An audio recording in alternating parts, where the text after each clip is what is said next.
Hello, everyone, and welcome to Boomer's Banquet. We're all in red today.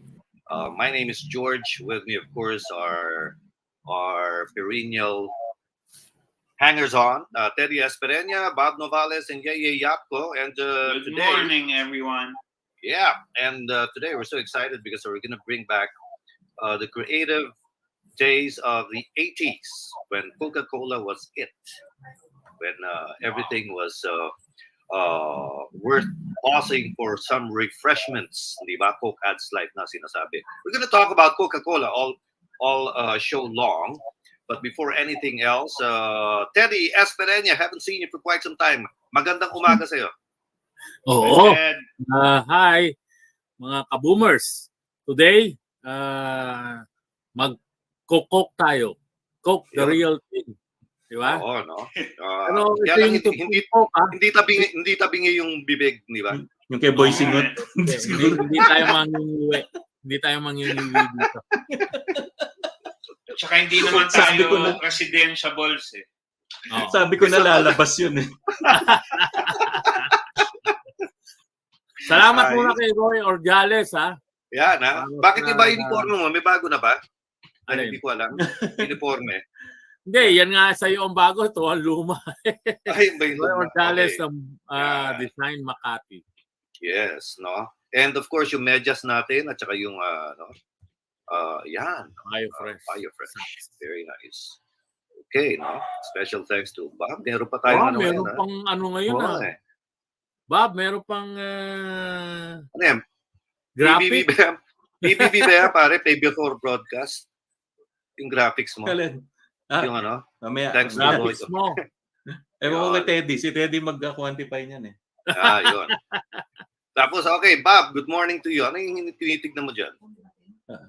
Nagkausap pa. Teka. Ito, Okay. Ito. Oo nga. Sige. Sorry. Nagsuklay ka na Yes, ba? direct. Hindi uso rito yun eh. Bunge eh. Mahangin sa labas. Oo. Say hello, Bob. Hello. Ano yun? May pinag-uusapan na nagsimula to sa naaalala ko yung I'd like to teach the world to sing. Ito yung mga nagturo sa atin para kantahin lahat ng Coke jingle nung 80s. Yeah. I like to teach. Tapos yung I am the future of the world. Diba? O yun, sa Future of the World na. No. Ayun. Tapos hanggang kay Nicky Hill na, di ba? Oo, yun, no? But anyway, syempre si Yeyey is our regular here. Thank you to Yeyey for accommodating us till 11:45. Always a pleasure. Ano yan? Ang Coca-Cola kasi dyan nag-umpisa ang aking advertising career. Yun. Back in that's very 88. I was 88 part of the team that launched as part of the team that launched You Can't Beat the Feeling. Ayun. Can't beat the feeling. Diba? Yes. Yun. No? Ayun. Sino ang director nun?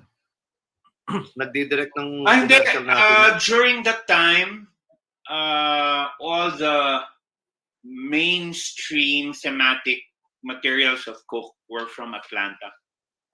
Diretso. So, kami dito tactical. Pero naabutan ko yung ginawa namin Sharon and Gary.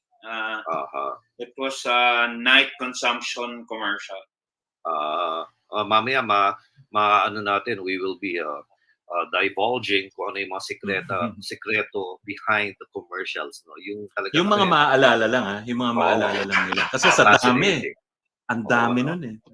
Oo, yung mga ganon. Kami, paano? Nagkaroon din kami ng opportunity ni Bob sa Music Watch at Coca-Cola. So, yun. No? So, we'll talk about that. Thank you, Yeyey, for joining Coca-Cola, TCC is, TCCEC. Hindi, TCC, the Coca-Cola Summer or Summer of Coca-Cola, something like that. Summer of Coca-Cola, yeah, right. And you launched a radio station with that. WCOKE, Coca-Cola Radio. Si The Big Red, yung DJ nun. No? Anyway, let's introduce. We have some more guests today. Well-known director. Haven't seen him for ever since the 90s, I think. But he's a well-known director. He's been also with McCann, and he was handling Coke commercials and stuff. We're talking about RJ, Direct Raul Jorolan. Bad news, nawala si Direk bigla eh. Wala si Direk. Nawala siya sa backstage. Ngayon lang. Ayun. Just when you're Ngayon about to lang. make the intro. Sige, Okay. isa na lang, ano? Really, George, tingnan niyo muna yung nasa ano ko. Nasa kanang ko. Ayun nasa yung kanan t-shirt. mo. Ayun yung t-shirt ng Yun. Boomers na bagong version, nakasampay. Uy, yun. Pinapatuyo. Dahil sinukat Ayun. niya kanina, tapos nabasa. Yun. Tapos, of course, we also have one of the creative geniuses. I call her a genius. Aside from McCann-Erickson here in the Philippines, she went to Hong Kong and then finally to the U.S. mainland to help out in the Coca-Cola advertising initiatives. Annie Eleosida, straight from Vermont. Annie, good morning or good evening to you. Hi, good morning, George. Good morning, guys. Everybody watching. Nice to have you here. What's the weather there? What's your temperature in your side of town? It's the heart of winter right now in the U.S. and I'm in Vermont, and the temperature here is 1 degree Celsius. Nice, Wow. no? But it's nice for you because you're into skiing and that's ski weather, right? Yep, it is that. We have to stay active in, active minds, active bodies. Kung hindi, Di ba? kung hindi, maabutan, hindi na pwedeng boomer. Oo nga eh, di ba? But you're not a boomer, Annie. You're Gen X na, di ba? Sige, if you say so. I will accept the compliment, guys. Thank you, George. That was a miscue. Okay, all right. Before is Direk Raul already online? Wala pa? Online. Ayun, no? Ayan. Of course. Yes, No? Can you hear me now? Yes. Yes, of course. No? Loud and clear. Kumusta na? Alright. Welcome and I left and I rejoined na lang ulit. say hello to everyone, Direk. Hi, everyone. Everyone, okay. Hello. George, And, nice to see you again, George, after all these years. Yeah, after all these years, finally we get to see each other again. Okay, so before anything else, let's identify the everyone. Si Alex Aisha na wala. Piambao. Si Alex na wala. Alex. Okay. Well, Ito Aisha nga, may Piambao naghahanap is watching right now, and Judith Torres is looking for Alex Arellano. Alex, bayad ka na raw utang mo. James Uiti. Ayan, ano? There's Alex Arellano. Diba, no? And okay, so James Uiti is also with us. Do you remember the co-commercials in the 80s where Martin and Gary sang their hit songs in music video form? Ano yan eh? Jan Morales din. Yep. Ang promotor mo si Annie eh. Our work. Si Adi. Yeah. Si Annie yun eh, no? Okay, let's start from there, no? Coca-Cola really became very, well, it has always been active ever since naman. The boss that refreshes, Coke is it, etc. Coke adds life. But during the 80s, and I was very fortunate to work closely with Annie and the rest of the McCann and Coke people. How did it start? Who had this bright idea of suddenly getting into music and stuff? Annie? It was funny because we were trying to say what else can Coca-Cola do, because obviously at that time, we were still in the heart of what they call the Cola Wars. Pepsi was doing this, and Pepsi had the Pepsi Challenge and all that good stuff. New generation. Yeah, exactly. So the strategy at the time was really like, how can we get into deeper into the youth culture? What is it that goes? It's not just Coke as a beverage, but really Coke as a lifestyle. So you're going, Coke goes with everything. So it's not just drinking it, but it also what happens around you when you have a Coke. So where do you have a Coke? So you have Coke with music, you have Coke with food, you have Coke not just we even did a Coke in the morning, Coke at night, so all that kind of surround sound around the brand was really important, because that's how you stop from being like, what's the taste, what's the price, what's the this, what's the that, those functional things. You set that aside and say there's a bigger place for Coke in the lives of of the kids, of their families, and all that good stuff. So, so that was kind of how it started. And there was a Coke with Music initiative. I can't remember now if it was exactly in the States or another country, because at that time we were also hooked into what we call the Worldwide Coca-Cola Network. So whatever else they were doing, but I think that actually the Philippines pioneered one of the strongest Coke with Music programs, because we even did, like our clients even ended up making big presentations in Atlanta, to show that the whole program was a success, and then eventually I think other countries adapted it also. But it was kind of a pioneering effort at the time. This is being led by Neville, right? Neville Isdell. Yes. Right. Yeah. He And was he head of eventually- Coke. Yeah, he was assigned here. He was country manager for CCBPI, Coca-Cola Bottlers Philippines, and then he eventually, as he went up the ladder of Coca-Cola, he eventually did become, one of the country presidents or regional presidents of and all because of his success, first in South Africa and then in the Philippines. He pretty much, wrote his ticket to fame. Right, and it's a good thing that they were working closely with McCann, because McCann had some of the brightest minds in creatives. Like for instance, Raul Jorolan here. He's a director par excellence. Raul, Sumimangot. My partner in crime. Oo nga, no? Partner in Dalawa crime. kayong director nun, direct, di ba? Ikaw and who's the other one? Si Chito, right? Chito Gara, Chito was a Yeah. the producer. man. Yeah, The producer. Chito Gara, right? Okay, so Yeah. Raul, how'd you get involved with Coca-Cola? You were Yeah, it was like I was hauled into McCann for an interview, and then supposed to be with Emily Abrera, and then when I was doing that interview, I was about to join McCann, or I don't know if they were taking me in or what, but the interview phase, so I was brought to the third floor where McCann. Well, the main McCann was on the third floor then at that time in Euro Villa. And then I was interviewed by Emily. It was an engaging interview, and it turned out very nice. And what she did, surprisingly, was she walked me to the room of George Balagtas. Yep, who was EVP that time, right?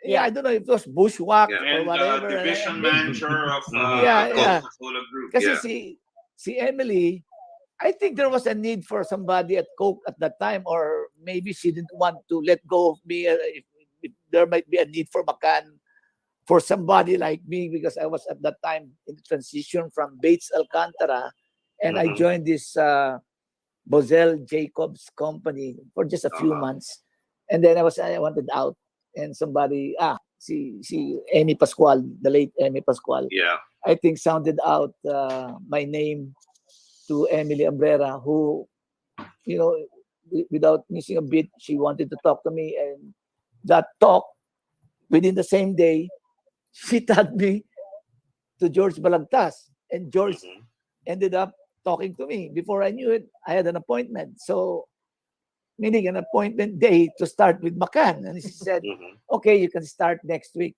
Huh? I said, what? Next week na? So when I went back to the agency where I was still working at, kasalubong ko yung managing director ng agency who was friends with George Balagtas.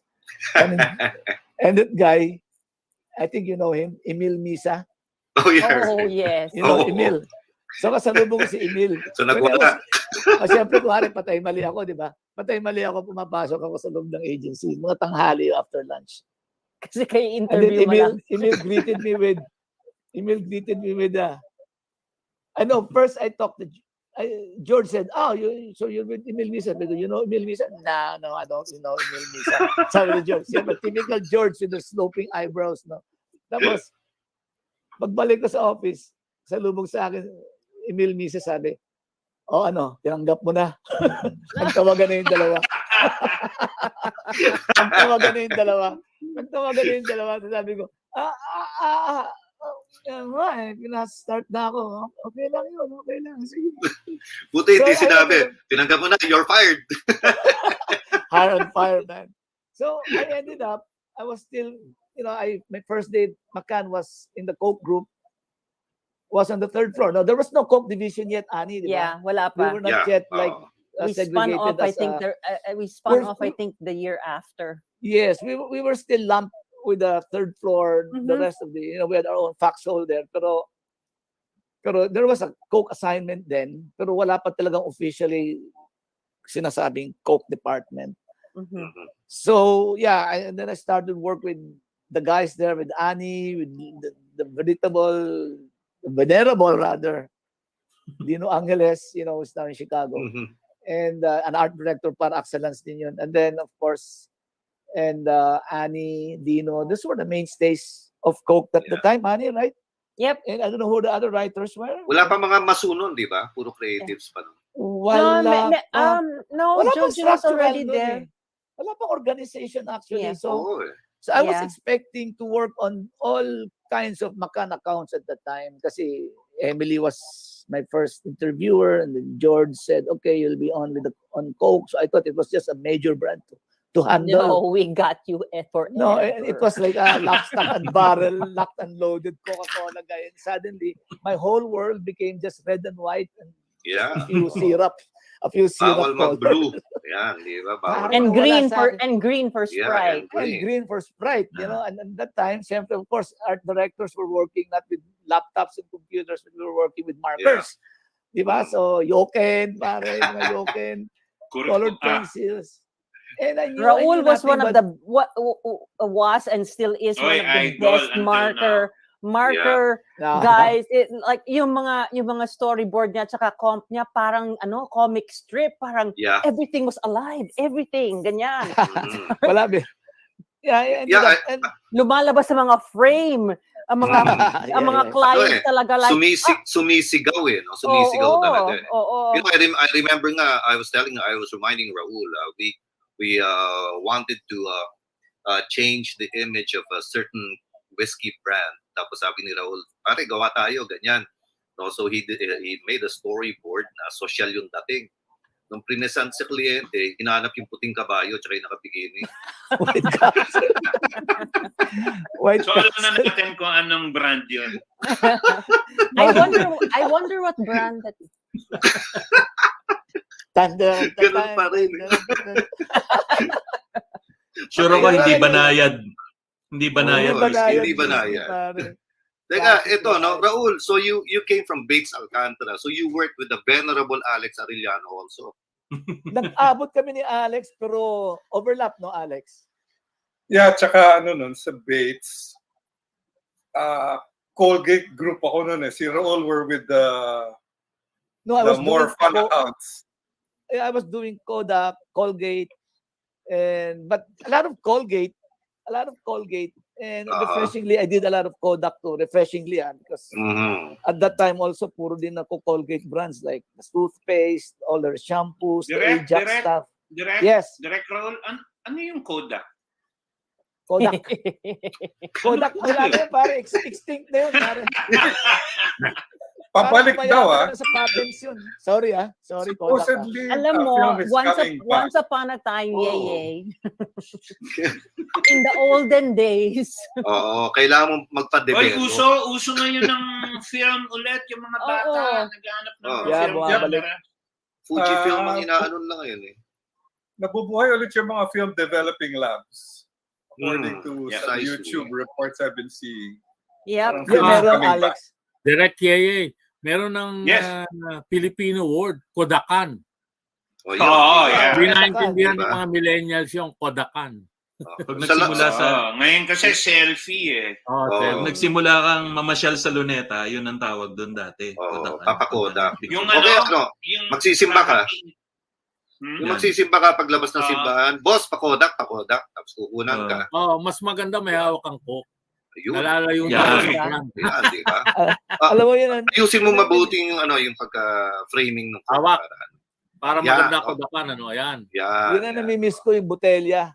Yan ang Oo, namimiss ko. Wala nang botelya ngayon. Meron Ito. akong James T. Martin Sang. Oh, it's the okay. Aba, si Thank you sa James trivia, T. James. Ito, Si tatanungin James. kita, James. Ano kinanta ni Jam Morales? Tatlo yun Yeah, Tatlong MTV yun Sige, Oo, masagot diba? mo yan. Bilib ako sa'yo. Gian Teka. Navarro naman sinundot sa atin. Coca-Cola din daw ang batayan ng kaseksihan. Oh my God, hindi na uso ngayon. The Coca-Cola body. 50s pa yun, yung Coca-Cola body, di ba? 50s. Kaso lata na ng Coca-Cola yung batayan ngayon So, Kaya Parang- Coca-Cola body, pero Mukhang aparador yung na. PET, yung diretso lang. Oo. Hindi ba uso Diba? naman ngayon ng plus size? Oo nga, full plus na yan. Plus size Coca-Cola body. Oo. Okay pa lang. litro, Susunod niya, 20. 1.5. Coke 20. 1.5. Ay, bago ako mawala sa ere, banggitin ko na rin yung soft drink beauties led by Sorry. Coca. James. Coca Nicolas, di ba? Coca Yan, Nicolas. siguro. Sarsi Tsaka yung Emmanuel. kalaban, di ba? Narcy Emmanuel. Pepsi Paloma. Oo. Pepsi Hindi- pa. Si Paloma. Teka muna, Favorite Bulaga. bakit mawawala ka sa ere? James, mali. Sa Sorry. 11 lang Ang ako. title nun On the Run. Curfew. Yun yung title ng Curfew. album ni Jam. May curfew ka Yun yung ngayon? Yun yung title ng album ni Jam Morales, On the Alam mo, Run. ikaw At lang yun may yung racket, kinanta niya. George. Kasi Ba, Teddy, pupunta marami siyang billboard na ikakabit uli, mga binaklas. Oo. Ayun. Pinaklas na ang Teddy, huwag mo na kabahin. Alam niyo ba, ito totoong storya. Nagkaroon ako ng billboard kasi yung ad agency namin, nagkaroon ng outdoor projects. So sa Baclaran, nagkaroon kami ng Coke is It na billboard. Kaya lang outdoor. Outdoor Outdoor ito yun. kasi Oo. kami Billboard, yung billboard. umumpas sa building, kami yung nagkabit ng board. Billboard. Dati yung panel by panel yon, di ba? Oo. Yero. Wala pang wala pang photographic tarpaulin. nun. Pinipinta pa yun, di ba? Parang sine. Oo, Mga pelikula. Kaya lahat ng model no magkakamukha eh. Kasi isa lang ang artist. Pero May template. isa sa Parang may pinakamaraming template, pare. outdoor billboard. Actually, if I remember right, Raul, Coke was one of the first ones to use a photo billboard. Okay. Oh, the Annie, that suppliers was who come to our launched office during the regularly. 88 convention. Yeah. Like we were one of the first ones to have this but- gigantic photo billboard. How was Diba large yun yung printing at problema the na time? Parang, di ba Coca-Cola hindi pa uso nun? How to Ano do yan, it. Bob? Ani, paano yung large printing at the time? Kasi hindi pa uso yun nun, di ba? So, Right. paano Bob, sourcing yun nun? I think we I think sent we sent the tranny to Hong Kong or 4x5. somewhere. Yeah. We sent it Australia. out Australia and then it came back and then it was Pero assembled. here. Bob fake na photography. Oh, kasi it was Kasi like as part of that project, ang ginagawa nila nun, they project the image sa wall, sa canvas, or whatever material, and then they airbrush it. Wow. Tinitrace nila yung Mano-mano? pinadala namin. Hirap Mano nun. yun? Mano-mano. Mano-mano pa noon. Wala talaga. This was 88, late 88. Kasi Grabe. I was even part of the shoot. right. Si Neil Oshima nag-shoot noon eh. Yeah. Ani. Was that the one with the car? Di ba? Yes. Yeah. Yes. So With si Robbie Neil- La Rosa, And Tessa what's her name? Mendoza, no? Yes, Tessa Mendoza. She was No, such a no, no, baby no. pa doon. It was, Yeah. pero it was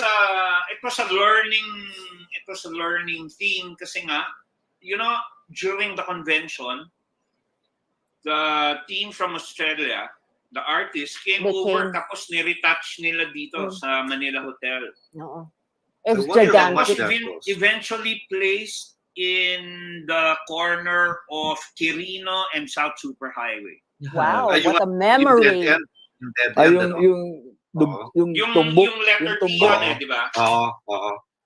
Pinakamatagal hintayan pagkakakaliwa ka, di ba? Yun. Pinaka-prime, Oo, pare, baka prime location. baka buksan yung pinto mo, di ba? Yun yung hindi ba? Mga bukas kotse. Nakuhanan ako ng molding dun na pilasan ako yung sa gilid. Mga taga-Pepsi yun. mo, isa Jay, rin, wag isa mong rin. banggitin yung kalaban na brand. Bawal daw yun. Hindi ko Kaya yung- babanggitin yung Pepsi. Wag. wag. banggitin Itago mo ng na lang Pepsi. sa pangalang Pepsi. Yun. Paloma nga na eh. lang. Lagyan mo Hindi, paloma. paloma na lang.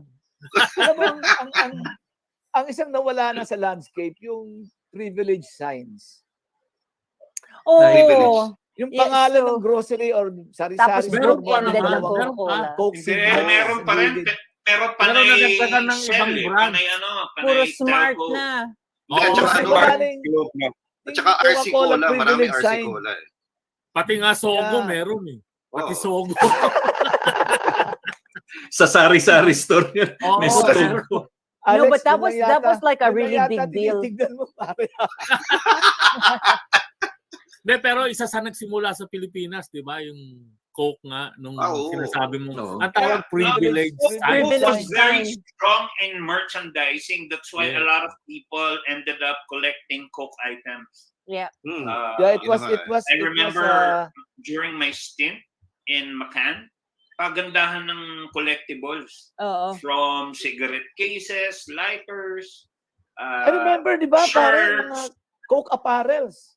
Yeah, Coke Coca-Cola apparel, clothes. Coke watches, Clothes. Yep. hanggang rubber shoes. Yeah, Lahat, no? lahat nun.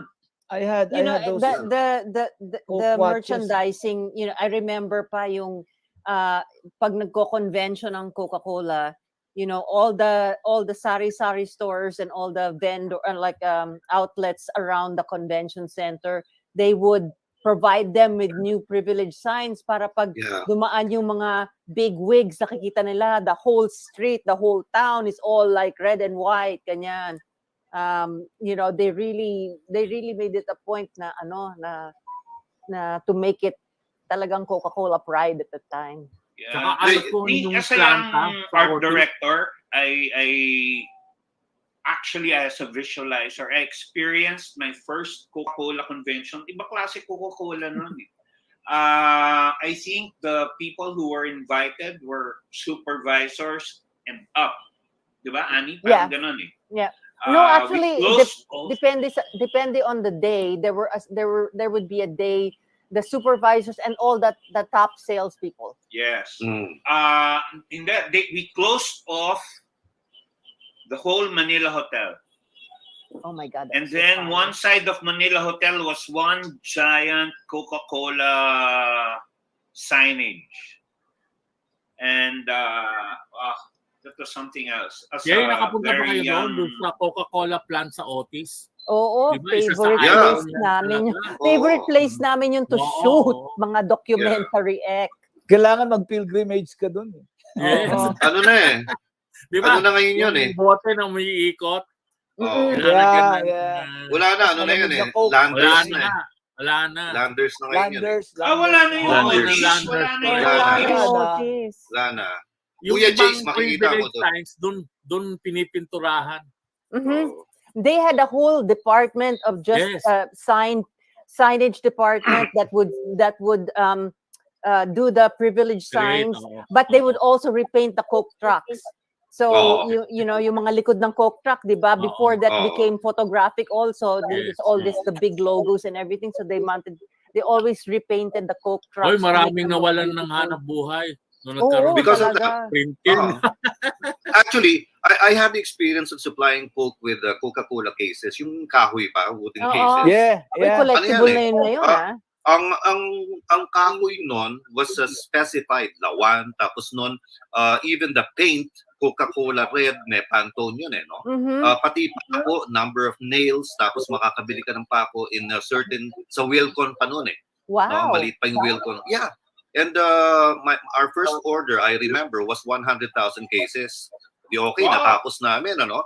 Pagdating sa Coca-Cola, yung truck, umakyat yung taga-Coke, no?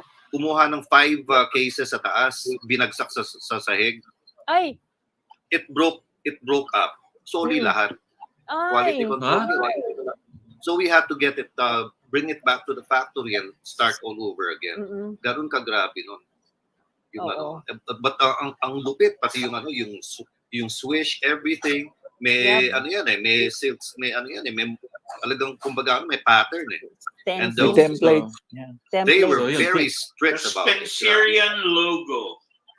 So, anong nangyari sa'yo, George? Case dismissed. Case dismissed. Yun. No? Na shock ako nung Hindi biglang ba naging binagsak yung case-to-case kaha. basis? Oo. Yun, Ay, isa lima pang- lang. Isa pang icon yung tansa. Nung nag-aaral Oo, tayo ng yeah. elementarya, di ba? Pinag-aagawan Yeah, niyan kasi may free, may promo. Oo. Nakaabang Tsaka kami ang dito mga pinasikat ng magbubukas. Coca-Cola. Magbubukas ng ano. Ted, ng botelya. isa sa mga pinasikat ng Coca-Cola yung yo-yo. Oo, Yo-yo. yeah. Oo nga, Oo. na-miss ko yung yo-yo. Duncan. Yo-yo. Duncan Yo-Yo. Di ba? Yun ang Russell Russell. Hindi, Russell. Russell Duncan. Russell Duncan Yeah. yun. Tama. Oo. And Yun ang then, ano doon. I mean, the one of the hallmarks talaga, even of the soft drink wars before, was really, aside from the commercials, were all the promotions. Yes. So grabe. there were Merchandise. palakihan ng premyo, and I think one of the biggest, biggest promotions that we ever did na overwhelming, pinasok pa na yata ng sindikato because the prices were so big. We gave out 10 houses and lots. Oo. I 80s Ako remember din, that. panahon syempre. ko, Remember namigay, that? Yeah. Nauso yung Pajero, namigay ng 10 pulang Pajero. Pulang Wow. Pajero. Yun ang ano. Pinasadya Ano- yun, pinasadya yun. Ano, Special prior to run that- sa Mitsubishi. Prior to that, namigay ang 7-Up ng ano, ng Torana. 10 Torana, Holden Torana. Ang problema, green, tapos may logo ng 7-Up doon sa side. Ay. Parang company vehicle, ano? Para spray paint mo na lang ng Sprite. Di okay Oo nga lang. eh. Green Day. Green Day. Teka, let me ask you this. Pepsi was #1 worldwide that time. Okay? Nope. Diba? #1 worldwide eh. Nope. Except in the Philippines. No, Except in no, the Philippines. George, if I'm not mistaken, Coca-Cola was the #1 brand No. in the Tama world. si Tama si George. Tama. #1 ng Pepsi. Why? Because they were able to penetrate the USSR na hindi nagawa ng Coke. Tapos sa Yeah, India, actually. Coke wanted to enter India. Pinipilit ng India ang pangalan Bombay Cola, di ba? Tapos hinihingi yung original formula. Wow. Oh, hindi Hindi ko alam pwede. yan. Oh, so hindi pwede. So Para hindi gagawin mo nakapasok. anghang. Oo nga eh. Amoy Lalagyan ng kilikili. cumin. Kaya lang, dito sa Pilipinas, Gamit #1 Lagyan ng ng cumin. Para may lumulutang ano to. Pulp bits. Cumin. Sili Pulp yan, sili. Bits. Oo. Sili. Oy, tsaka yung 349, hindi sa Coke yun. Ay, Puro na yung oo. Pepsi So, yun. ano, wag Oh, mo sabihin. Binanggit mo rin. Ay, wag ba? Speaking of corporate crisis, yung 1980s tinanong ni John Padilla to eh. Yung New Coke. Oo. Because of the Ayan, Pepsi si challenge. Annie has a personal As against knowledge about the classic, new yun ba Coke yun? and Well, classic you know, Coke. it was because in 1980, I was sent, actually, yeah, late 80, 81, around there. I was sent to New York for an internship, you know, which was actually, I didn't know how big of a deal that was because I was like really, you know, the young writer / I didn't know I was going to be promoted to creative director or whatever, but I was sent for internship. And so I spent 2.5 months in the New York office.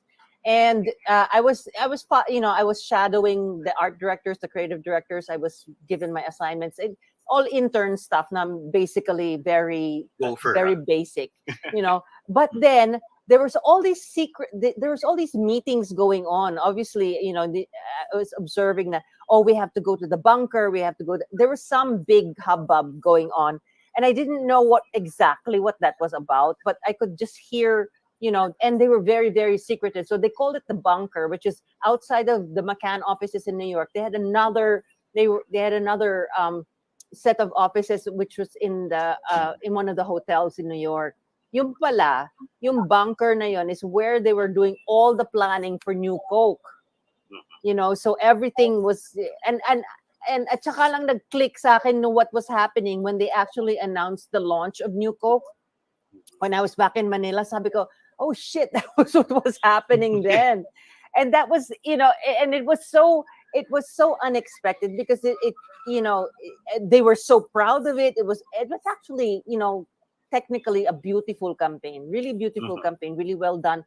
Millions of dollars in the production and everything like this. Maganda yung mga materials. But what they did not anticipate, especially here in the United States, they did not anticipate the how deeply and emotionally connected Americans were to the brand Coca-Cola. Because they were just saying, okay, time for new Coke. What do you call this? We're just gonna do away with the old Coke. Walang nihon ha, basta papalitan na lang namin. And that was really their mistake. They thought, they were doing a good thing because the new Coke was in taste tests. New Coke beat Pepsi. So they were saying like, okay, this is our response to the Pepsi challenge. Whatever that was that they were thinking strategically at the time. They were thinking that this was gonna change things. This was gonna propel them to number one. And if only narinig mo na yung soundtrack na wah wah wah. Kasi hindi. Diba? Kasi mali. So there was this whole big protest of bring back, that's why Coca-Cola Classic came back into the picture. Yes. And then they sort of slowly but surely phased out new Coke, and it disappeared like in the halls of infamy. Never to be seen again except for in the museum pieces. Kasi talagang I think everybody was shocked because of course before they developed this new product, they have to go through all sorts of testing, all sorts of this, that, and the other. So they tasted it up and down, and it's supposed to be a winner, and then it wasn't. Yeah. Because they changed the formula, right? Yeah, they changed the taste. They did change the taste. They changed the formula. It was entirely new. And they introduced the color blue in the logo of New No, gold. Gold ba? Walang blue. Di pwede Wala blue. pa yung blue. Hindi pwede. Hindi pwedeng blue. Para sa religious. Ibang brand yung hawak mo, Yeyey. Hindi. Okay. Yeah. Paano po? Dati pag pumupunta ako makan, bawal magsuot ng blue eh. Hindi naman. After a while, there was a time na bawal magkape, mag-coke ka. Coke dapat. Yeah, I know that. I know that. No? Kaya kami Tapos yung Coke ngayon, may kape na. Oo nga, di ba? Yeah. Kaya paborito namin nung isang presidentiable yan. Yung Yung Coke. tabing ibang Na may bibig. kape. Hindi naman. Hindi na. Nakangiwi. Si Alex ang representative nung di ba Alex? That's why you're here. You're the representative. Spokesman ni LBM, Lying Bongbong Marcos.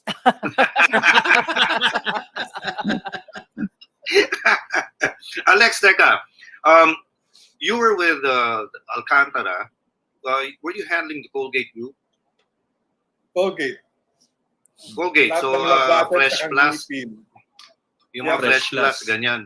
Yeah. Si Dr. Eric Baines ba yun? Si Eric Baines. Paano Si sino na una sa campaign ng mga music? Coca-Cola o Fresh Plus?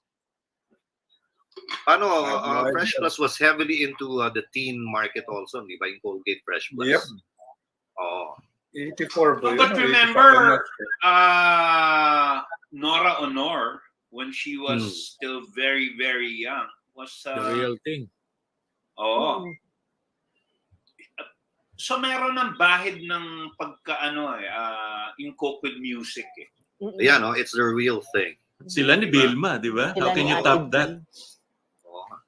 And during our time in the 80s, Coca-Cola had a good stable of the young talents during the time, headed by Martin and Pops. Siyempre, Gary, Sharon. And then we had the Coca-Cola Star Force. Anime yun, di ba? Star Force, nandun si Jano Gibbs, Bing Loizaga, and that stable of young talents would be brought to the different provinces. Yeah.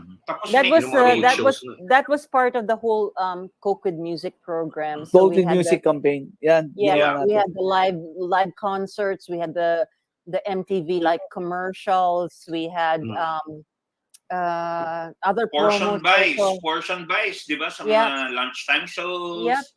And Alam mo yung whole on shows, radio eh. also. And on radio, we had the Also WCOK nagtitipid. radio.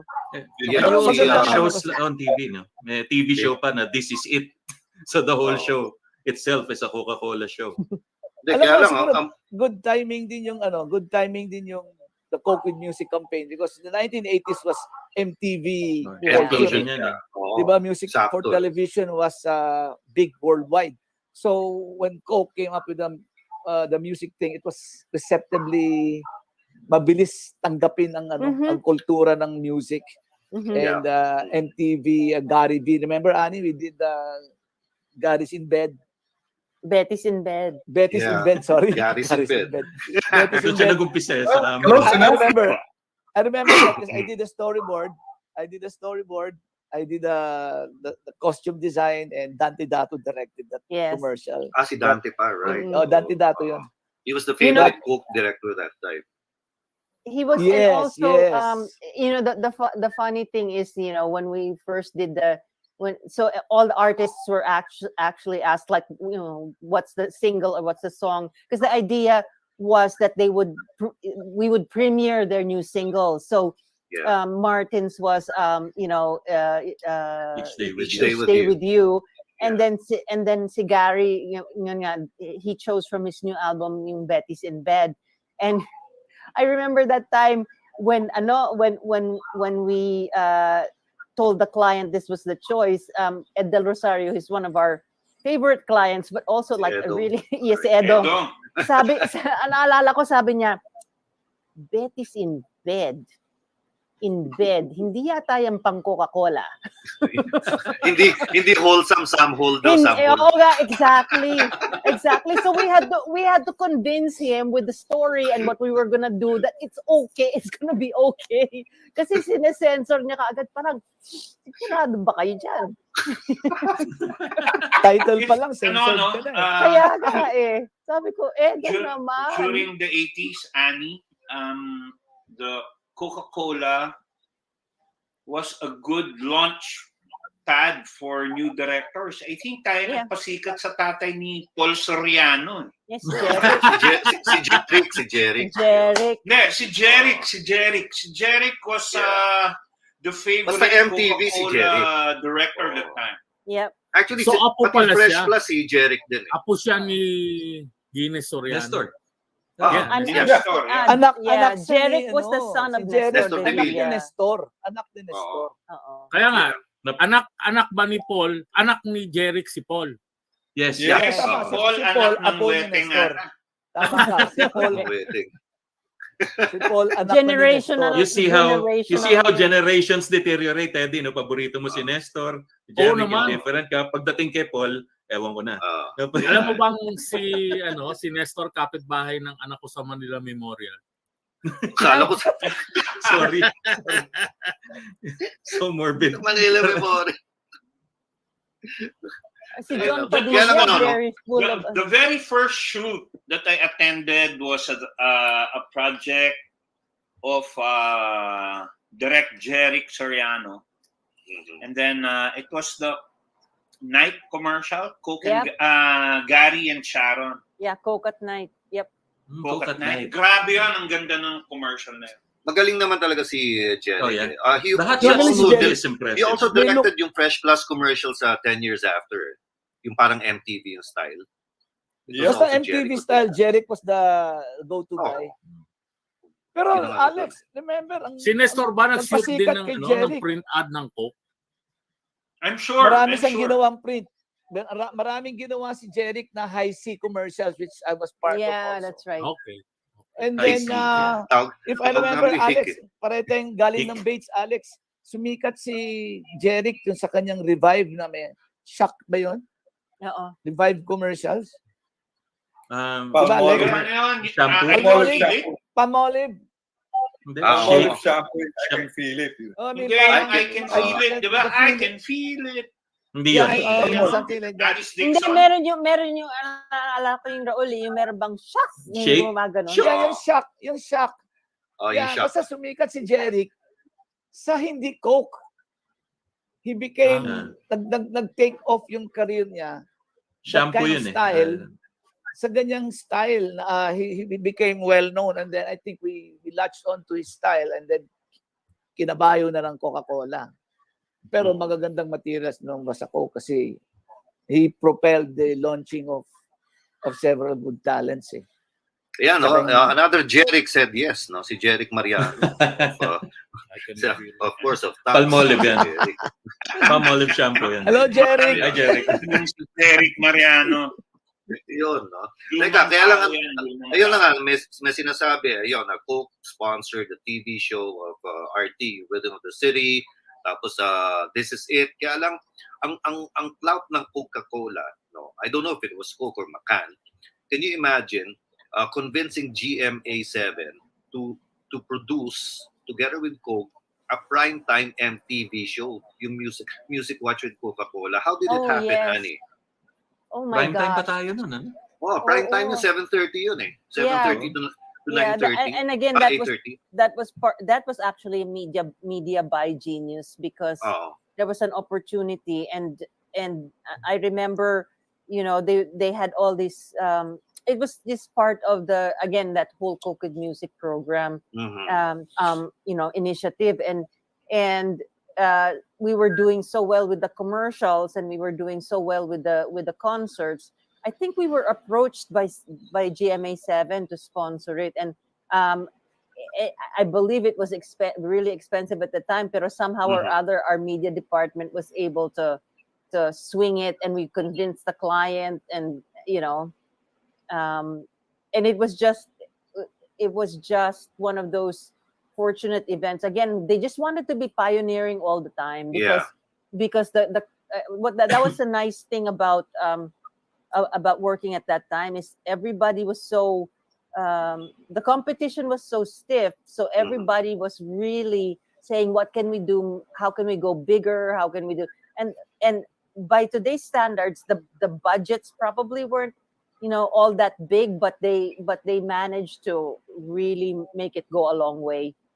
Our media department before was talagang they were some of the sharpest people in the business. So Annie, how are you able to get Annie? How are you able to get Martin, Gary, Pops ahead of everybody else? Kasi naalala ko at the time nasa US aggressive naman yung kalaban, yung Pepsi. We had Michael Jackson, Tina Turner stuff. Yeah. Pero nakuha nyo na yung core ng Philippine music market. Yeah, because I think there was no way that Coke was good at the time. So at the time Pepsi had all these younger stars, and then of course Coca-Cola for Diet Coke at least had Whitney Houston, but they weren't because Pepsi already had that whole we're going for the celebrities. Yeah, we're going for the celebrities. They had Cindy Crawford, that all these people lined up, and I can't remember now whether it was which marketing group from the client side decided that they were just going to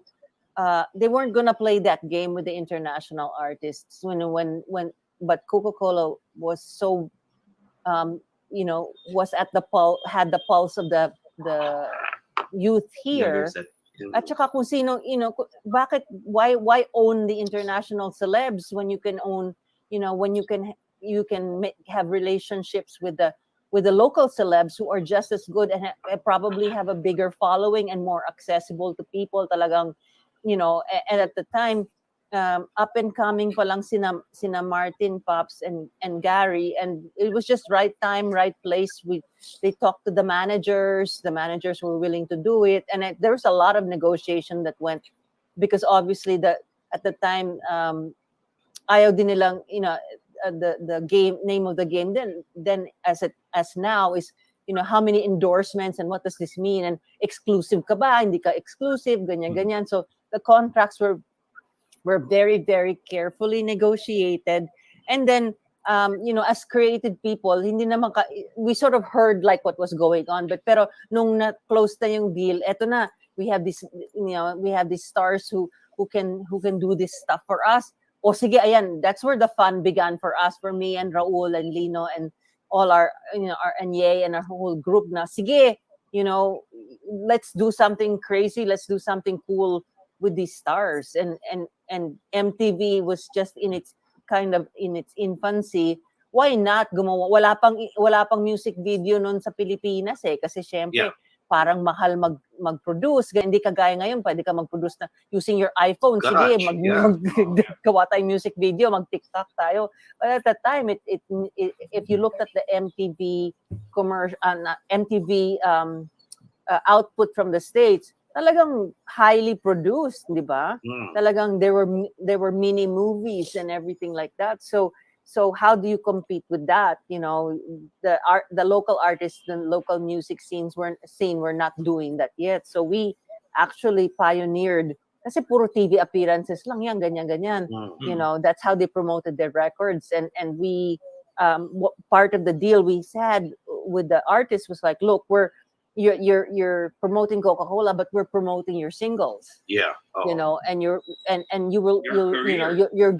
career, you're getting extra airplay, and most of those songs that we used for the commercials, ended up to be associated on the with charts. Coke. Yeah. And it started the whole movement. Well, Coca-Cola was the pioneer, and if you look at what happened with the other brands like San Miguel Beer, they had their own stable. They had the Dawn. Medyo iba lang rock yung band naman sila, mga rockero. Sila nasa medyo sa rock, ganyan. And they launched, if Coca-Cola had, that was the heyday of Martin and Pops nga, as I mentioned, Gary, Randy Santiago was a big artist at the time. San Miguel had the Dawn. San Miguel had different, True Faith, di ba? So, alam mo ang nakinabang doon, George, ang McCann. So, tuwing namin, tuwing party namin, ang mga nagpa-perform, umpisa ni Martin at Pops, dadating si Gary, dadating ang Eraserheads, dadating si The Dawn. Ang sarap ng mga namin noon, Christmas party. Ang ano lang kasi sa Coke and McCann, yung Annie, you were saying I don't know how McCann pulled it off in media with GMA. Ang operative term doon was pare walang jet ba di ba? Puro walang jet ba? Yun ang kaibahan siguro. Yun siguro kaibahan. We have to make do. Paano yung music watch with Coca-Cola? That was a proposal of mine to Freddy Garcia. Yung music show. Walang sponsor. So sabi ni Freddy, lapit natin sa Coke, sa McCann. Lapit sa McCann, no? O eto, may concept, gano'n. Anong gusto niyong, O sige, we will sponsor lang, spots. Kaya lang amin yung title. Di ba? Ganun kagaling si Dafon Dafon was sa media director niyo noon Yeah. Si what's his name? What was his first name? No. Diba? Lalaki. Oo, si dalawa yun Si Art Pusta. Si Art Pusta. Ayun, and si then Art. si Art was the media director at the time. And then June Bartolome. Yeah, si June Bart. Yeah. June Bart, yeah. Hindi, kaya lang ang nangyari nga noon, sabi, sige, amin yung title, no? We will sponsor the whole thing. Kaya lang pwede nyo ibenta sa ibang clients pa, sa ibang sponsors. So nangyari, you guys sponsored the OBB, CBB, yung bumpers and everything, plus spots, no? Kaya lang, basta walang ibang soft drink. Yung production, sa amin napunta, no? Oo. Production cost namin, si Bob was my, sidekick that time. Production cost namin? Very simple. Manghihingi lang kami ng video sa recording company Tapos we will edit it. So yun na. Tapos na. Walang cost actually. Yung OBB lang ang may cost no? Yung kapatid ni Panji Gonzalez yung model natin. Yeah, right. As director natin si Edgar. Ganda rin nun. Bigla ko naalala the reason a lot of people were able to do videos. Gumanda na yung technology ng video. So you didn't have to do film anymore, di ba? Tsaka yung mga post-prod na umasenso na rin yung blue screen, so better blue screen pa rin. Naka-chroma. Tulong din yun. A-roll, AB-roll, yun ang mga terminologies na. AB-roll. Naka-status video. At saka Kaya lang, at saka social kami nun, napakalaking 1 inch.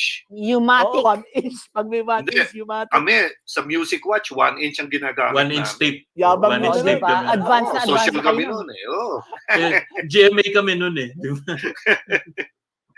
Kaya lang ito, magandang side story or inside story. Raul, how do you shoot the Coke bottle? Dahil mukhang toyo. Oh, wow. Teddy, Ako. Teddy, Yeah, palabas mo yung bote mo.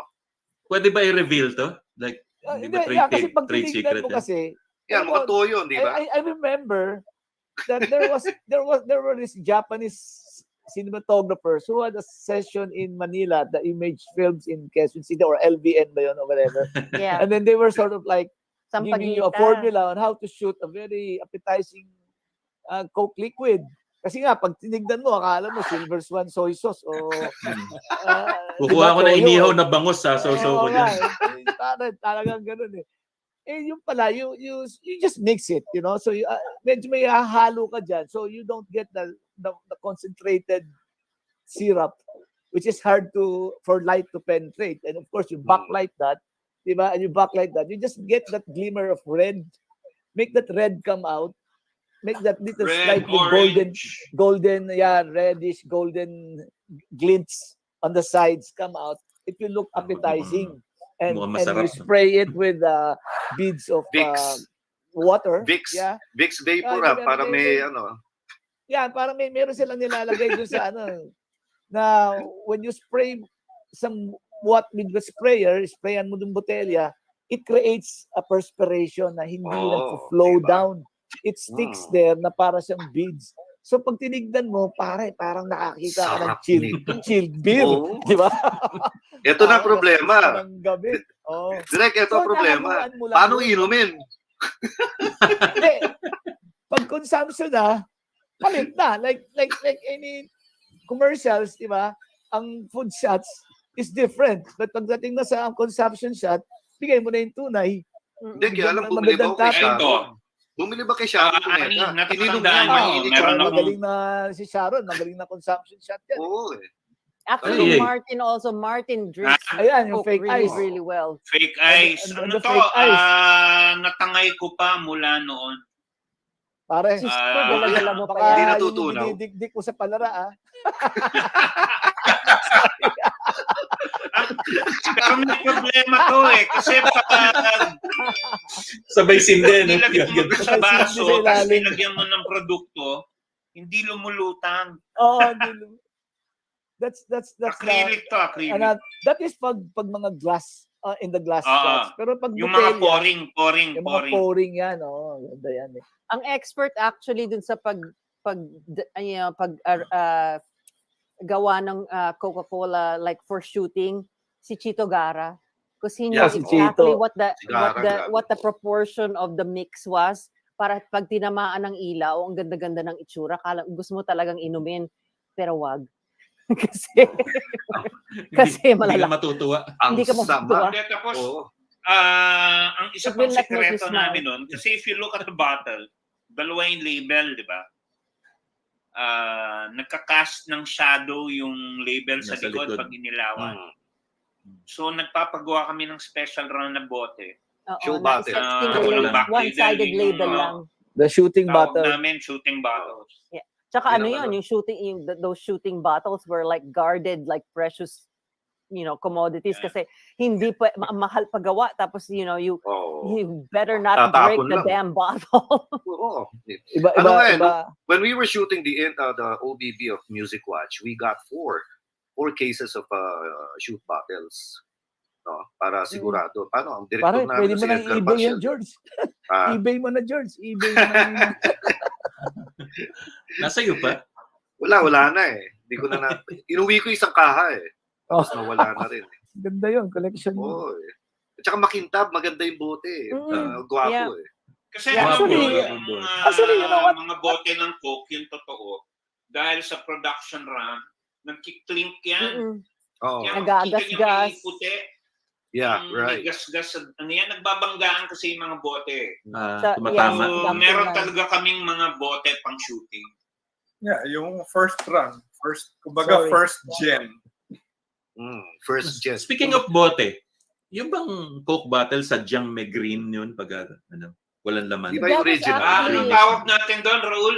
Annie, It was a special kind of glass, and yung green cast na yon, Bob, the earliest Coca-Cola bottles were like that kasi Were iba yung method ng glass production nila back then eh. So mas makapal, mas it's a matter of fact, that's why yung sa Corregidor meron ka pa rin makikita mga Meron. Coke bottles na naiwan ng mga GI once upon a time na nakikita. Yun ang maganda that makuha. green glass Oo. bottle which was like virtually indestructible, and it had to do Green with it had to do with the type of production that they used, and as the glass and bottle production became more efficient, nawala na yung green cast, but it has something to do with the way the hindi ba bottle glass is created by sand and Yeah, and all that stuff. Yung process na yun hindi pa masyadong refined. Sa mga bata siguro ngayon I na have to go. Nice talking to sige. you. I'll see you again Yay. soon. Thank Yay! you. See you. Bye. And you, Yay! Direct Yay! Alex, Direct Raul. Thank you, George, Direk. Yeah, Bob, Bob, thanks. thanks. Thanks, Abiento. Pati si Teddy rin pala had to go. So, ayun. Oh, Nagtatanggal pa ng billboard eh. yun na nga eh. Going Babawi back siya. to yung mga battles din yan, alala ko pa noon, in elementary, you remember those peanuts na may sugar coating? No. Binebenta ng grade. May Mhm. sugar coating yung peanuts. Oo. Ang ginagawa nun, Alex, sa Lourdes, ginagawa ito. Bubuksan mo yung bote, di ba? Pagbukas ng bote, lalagyan ng manika agad yung Coke. Apaw, bubula. Parang Mentos effect. Parang Mentos. So, ang matitira sa'yo, mga ganyan na lang, 1/4 bottle na lang. So, di ko alam yan, pare. Parang ano rin yung nung uso pa yung Post-mix tansya na ba yan? tapon, no? Post-mix? Ina-ice pick mo yan Oo. di ba? Oo. Ganun din mo. So, ganun yung nung Coke dati, nung grade school kami eh. So yung mga And of bata course- ngayon, George, I suppose yung sinabi ni Annie, no, dati kasi ganun ng sistema, bago na. So mga clear bottles na yung nakikita nila ngayon. Yeah. So that means, pagka nakakita sila ng ganung kaluma, isipin nila, ay amag yan. May Oo green. nga eh. Diba? Pwede. Marumi. Pwede. Actually, kung nandito yung isang yung palagi rin namin nag-guess na collector ng mga vintage items, Matty Fernando, he has it. Yung green Mhm. bottle. Yep. I remember one time, he was in St. Teresa's College. Nakita niya yung mga bottle opener nga ng Coke, yung may Coca-Cola, hindi ba metal yon? Yep. Eh hindi nakasya dun yung bagong bote. Mas maliit kasi yung mouth. So you know what he did? He proposed to the nuns of St. Teresa's, I will get all those openers. I will donate new openers. Pumayag yung mga madre. So Also, he got the ones with the metal. Oh, Yung classic. my gosh. Yung Coca-Cola. Classic. Nakuha niya lahat yun. And ang maganda nun, he also got a job. He became facilities manager of St. Teresa's Oh, diba? College. Ex-deal. So yun, no? But may mga daming yung kumbaga mga ako, I'm personally very grateful to two agencies, McCann and Alcantara for Colgate, and McCann for Coke. Paano height ng career ko in broadcasting and in creativity also. Nabenta ko yung mga music ideas ko before. So that was it. And I'm very grateful to that. Well, you sold whole radio shows at saka whole radio Yeah, stations. oo. Yeah. Sa Macan tsaka sa Alcantara. I remember Kiss FM. When we launched Kiss FM, it was the only radio station which was sponsored by somebody. Coca-Cola sponsored the whole launch. I remember that, yeah. No? Tapos may lockout, may product lockout for 1 year. 1 year yung lockout noon. We couldn't take in Pepsi or any other commercials. Pero solid to lock out, George. Solid. Solid. Di ba? Kasi, Sulit. At saka kasi- can you imagine, hindi center page ad eh. Center spread ang oh my ginamit God. sa newspapers. Ang mahal Walang nun eh. ilog. Walang ilog. Walang yun. ilog. Oo, diretsong ganyan, no? Yes. In all the dailies. So you could just Oh, wow. imagine yung effect. Yeah, I Oo. don't mind having being locked out. Yeah, Ganyan yun na ang nga, mga di deal ba? mo. Oo. Kaya nga I remember nung first anniversary ng Kiss FM, si Manny Sabares of Pepsi, no, who also came from Hi, Manny. Colgate. Why? No, sabi sa akin, Si Manny "Pare, sa bahay. Oo. Nasa Matapos Canada. ma-lockout nyo? Oo, bakit? O sige, first anniversary pasok kami. Pagdating ng Kiss FM was at the roof deck of Insurer Life Building. Siyempre, Coke nagpadala ng drinkage kagad for the anniversary. Ang Pepsi, nagpadala ng the first vertical streamer I've ever seen from the roof deck all the way to the second floor. Wow. Have a Pepsi day. Mhm. Wow, yeah. Yun. Yeah. Vertical streamer. Wow. And we couldn't do anything about it dahil tapos na yung lockout. But that was, yeah. yun mga Yeah. nun mga labanan. That's what Yun na nga just to give kids nowadays, yung mga who are watching us now, an idea of what it was during the cola wars of the 80s. Grabe nun Back in the Ganda. 80s, no? If I were to recall, yung mga ibang produkto na Coca-Cola ang mother company, the other products, kargado nyo pa rin naman nun yung Royal True Orange, I think, tsaka Sprite. No? Yeah. Royal And for a True moment, Orange, yung Sprite. Mellow Yellow was part of it too, di ba? Yep. They For call some me part. Mellow Yellow. Yeah. Yeah, although RTO was with another agency. Yeah. I see. We started to do RTO later on because RTO was with PAC. Yeah, 'Cause PAC they didn't, we had Coke and Sprite, and then they felt like they needed to spread around the brands because masyadong marami. They wanted and then High C was with us. Also, di ba, Raul? High C was with Yes, the third High C. floor. Sina Kathleen. Tawag ko sa high C nun, Hick Apple Hick kasi. High C Apple. Hick Ang sarap Apple. nun yung High C Yeah, Apple was my oo. fave. That's the closest to Apple, di Yeah. ba? Paano yung Mott's? Hindi naman lasang Apple yun. Oo. So, yun. Kasi yung and it was lighter kasi yung High C Orange natatamisan ako talaga but the apple was my fave. Yun. Kaya nga yung I remember Burger King dati kasi when you buy sa Burger King tapos you buy drinks, you refillable yun Mm-mm. sa may vending machine. And the best selling that time was Hick Apple nga. Ang problema lang yung iba ang ginagamit yung Coleman na yung malalaki, yun ang kaya Pang-igib. As usual, Filipino will find a way to abuse. Pang-igib ang tawag yun. Uso naman Yun ang igib sa doon. Pilipinas Sabagay. Pumila ka doon, magigib ka. Hick Apple. Grabe. Yeah. Teka, eto ang Raul, what was your most memorable commercial? Oh my God, ang dami. In Coke? In Coke, yes. Hindi ko na matandaan, honestly. Did you really do Hakim Olajuwon?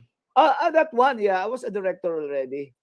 But I did Hakim shot the materials in Jakarta. I went there and but he did it for Sprite. Hindi Coca-Cola. Okay. Sprite brand. Tapos of course kapapanalo lang ng NBA, di ba? So being an NBA fan, when I got a call from the producer si Chona pa at that time. Mm-hmm.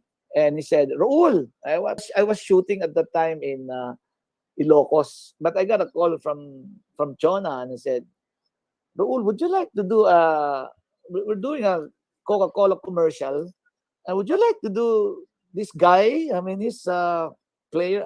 Apparently, she's not into the NBA thing, but she said, this guy they call the Dream. She go, the Dream? The Dream. Siyempre, Hakim the Dream yun, di ba? The Dream? What? Well, they just won the NBA. Bigla ko napasigaw. The Dream, Hakim. Hakim. I don't know. Basta the Dream. Sabi niya doon. Oh my God, Hakim the Dream. Wala won. Yeah, why? Are we shooting, Yeah, we're shooting. He's gonna be, they just won the championship. Para sa kanya. It's like an intramural sa eskwelahan lang. So, ako naman, oh my God. Sabi ko, Chona, NBA champion siya. Sa kanya, Kebs, di ba? NBA champion. Yeah, okay. Game. And then when I got the information, sa Jakarta gagawin because it was his just post-NBA season and he was on vacation. It probably is going to Bali. Bali. Yeah. So he's going to make a side trip to Jakarta to do it within the city. So nagpunta kami doon, kami noon ni Ariel, the late Ariel Dalisay. Sorry, not Ariel Dalisay. Ariel Carlos. Yeah, at saka si Tini. Si Tini. Si Tini, yeah, okay. Yeah, okay. So they were the creatives. And then we shot it in one of the gyms in Jakarta. So, syempre, of course, Kathleen Moita was there, no? So, ang nangyari, my God, yung nandun kami sa hotel to meet and greet the NBA champ, nakaupo kami sa lobby, biglang dumating si Hakim from his room, towering 6'11", 7-footer guy, di ba? And when he sat down, I made it a point to sit down beside him. Alam mo bakit? Susukatin ko lang pa ako sa paa niya. So, tinabi ko yung aking paa beside his foot. Oh, shit. Kalahati lang. So anyway, this is a little trivia.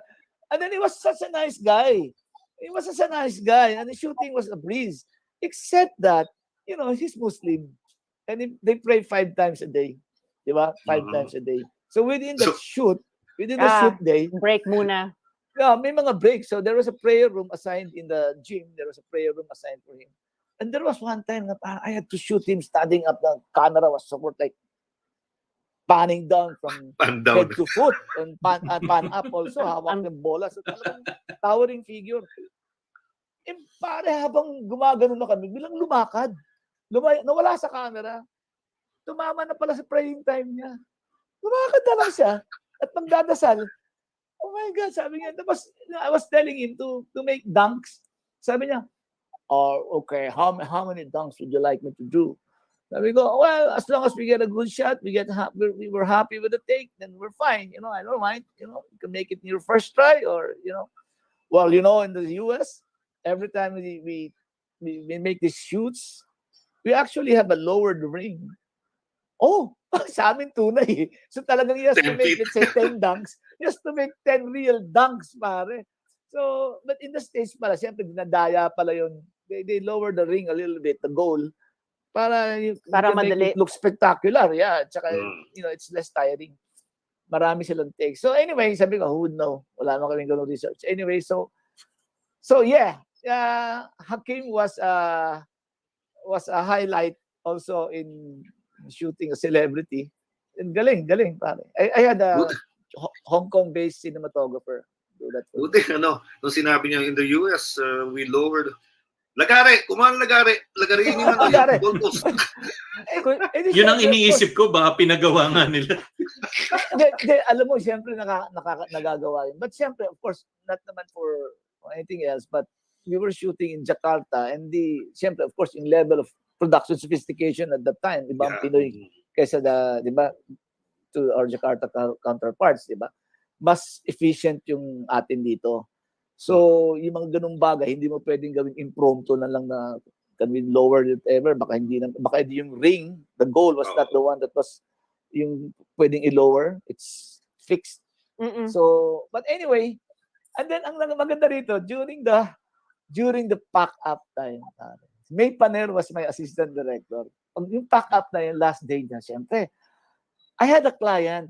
I don't know, George, si Vic Villavicencio, the late Vic. Yeah, Triple V. Triple V.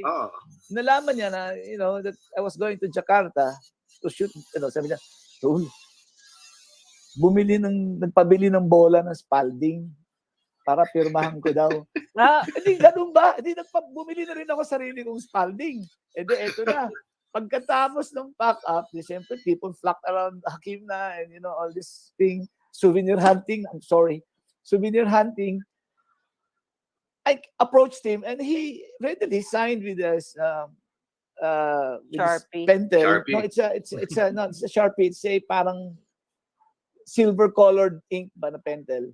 So the dalawang bola, isa was for me, which I still have here, and then isa binigay ko kay Mr. Villavicencio, kay Big Vic. He's my side hustle client ko kasi yung kamayan ng Triple V. So anyway, eto naman nakakatawa, sila Ariel Carlos at sila May Paner, nag-unahan dun sa suot niyang damit na nakalagay Rockets. Pare, diba? Siyempre.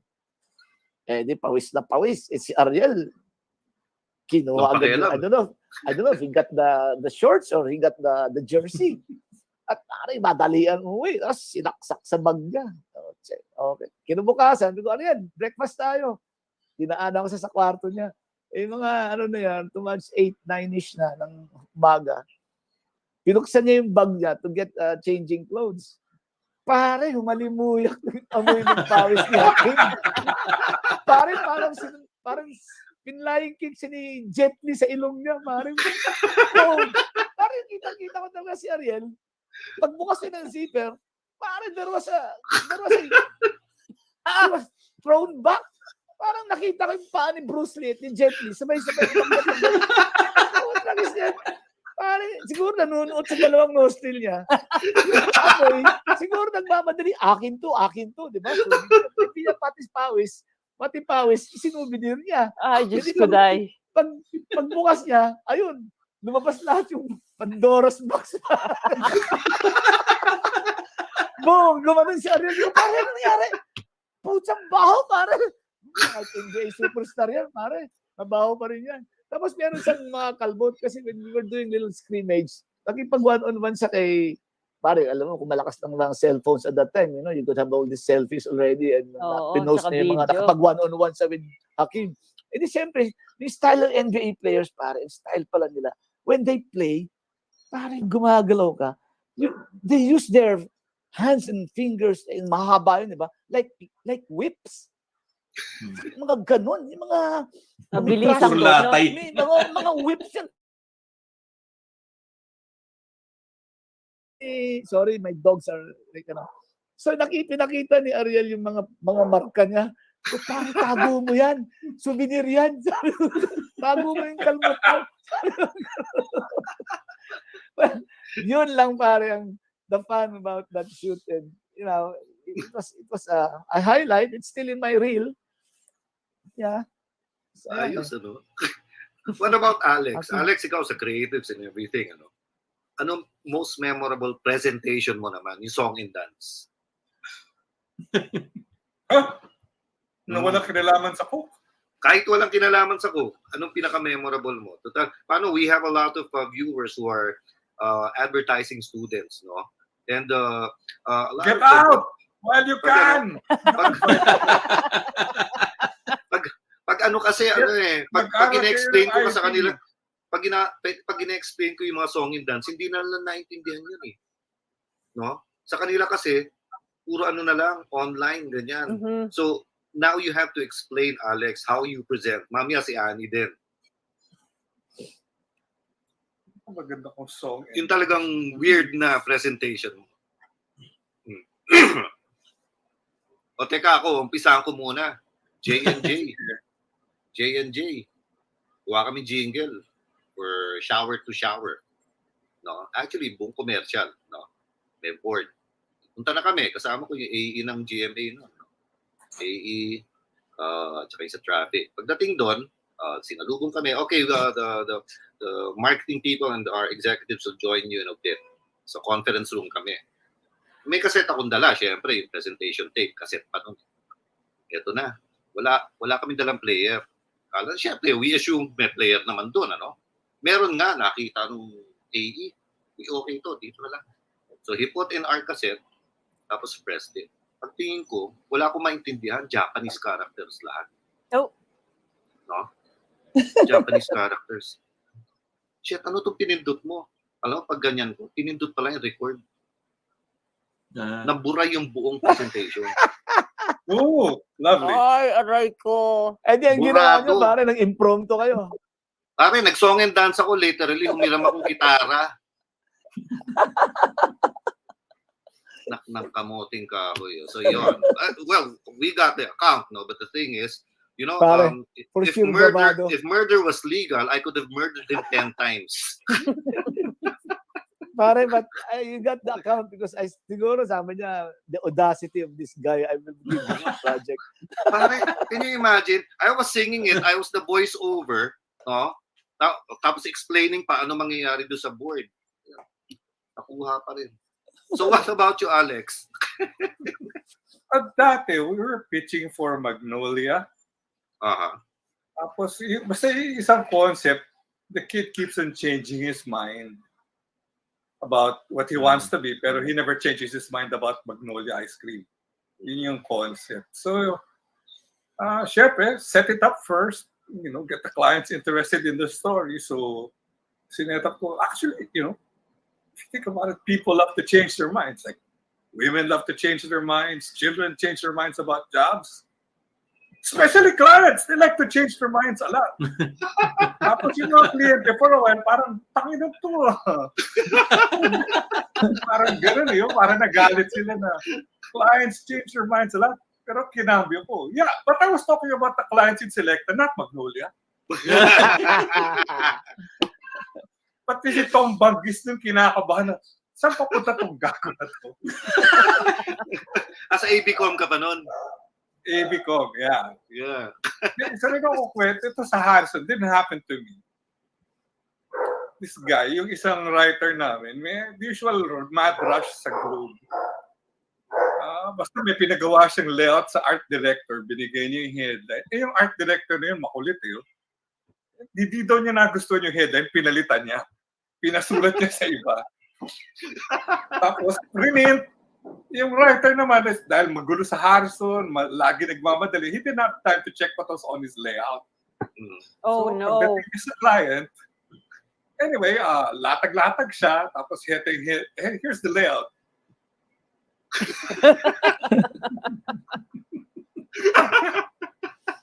Iba yung latag niya sa headline. Yung visual pa rin. So, hindi ko alam kung ano ginawa niya. Itago na lang yung pangalan ng art director sa pangalang Ray Santos. Buti hindi mo ni-reveal. Buti hindi kalaban, Nangyari sa akin dati kalaban. I was doing 2 scripts, AVPs. No, one for Glaxo, one for Astra. Parehong anti-asthma. Na-fax ko yung script ng Glaxo sa Astra. Ay. And the other way around. Buti lang yung sa Glaxo, pinsan ko. Tinawagan ako. Pare, sa kalaban to. Oh, ay, sorry, ganyan. Buti na lang, ako nakakuha. Pareho naman yung process namin eh. Pare, yan hindi mo gusto mo talaga magiging langgam at gumapang pala yun. Oo, yun na nga eh. Buti sana kung langgam eh. Gusto ko alikabok na lang ako. Mawawala ka sa kahihiyan mo. Mahipa na lang ako na hangin, gano'n. De, grabe. Para ito, anyway, nag-sidebar na rin tayo ng konti about advertising, boo-boos and all, mga gaffays natin. So what I'm saying is that meron akong pre-prod nun for Mr. Donut kasi ang talent ko was si Bitoy. Si Bitoy. Anyway, ito na ang, pare, pagkakwento ko, nakatayo pa akong gano'n. So I was like in my elements already. Wala si Bitoy doon, but the clients were pre-prod agency clients. Sabi ko, and then, Bitoy would enter the scene and he will just pick up a box of Dunkin' Donuts. Ay! Puta, pare. Pag sabi ko ng Dunkin' Donuts, nakita ko yung buong agency nagyukuan. Ako rin, pare, para naramdaman ko sarili ko. Tama, sabi mo, Ani, para ako natunaw. Sabi ko, I'm sorry. Wala na. Anong gagawin mo? Papalusot ka pa. Hindi mag-sorry. So sabi ng kliyente na tawa, Raul, we're a bit on a higher floor here. Sabi ko, oh my God, tatapon yata ako sa bintana. But at the end of the day, pare, tuloy ang shoot. Parang nagano rin ako, I MC the opening of Decades in Sergeant Esguerra, Paul Avenue. Regular MC ako dun sa 10 years after sa kabila. No? So nung MC ako, good evening and welcome to the opening of 10 years after, which is at the other end of the road. Kalusot.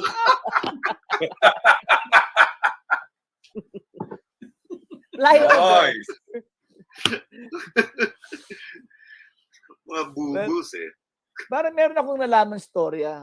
This is not my incident, but it happened. It was pre-prod in Pepsi. Sinabi, pare, nag-pre-prod sa Pepsi. Sa Pepsi Cola, nag-pre-prod. And there was one of the staffers or maybe part of the production design team didn't know about sensitivities of brands, etc. Dumating sa pre-prod, ang bag niya, Coca-Cola. Nakapatong sa lamesa. Siguro souvenir din yung Coca-Cola clothes o Coca-Cola apparel. Hindi niya alam yung mga ganung bagay. Siguro. Nuances. Course, but it was pointed out by client, and I think that person had to step out. Yeah, definitely. He had to step out. Well, speaking Meron of ditong which, meron dito George na i-raise si John tungkol sa pag-inom ng Coke ni Gary B. Kasi nga 'di ba diabetic si Gary, as known by all. Pero alam mong handy yung Coke para kay Gary, 'di ba? Every time. Lagi siyang may Coke sa gilid niya.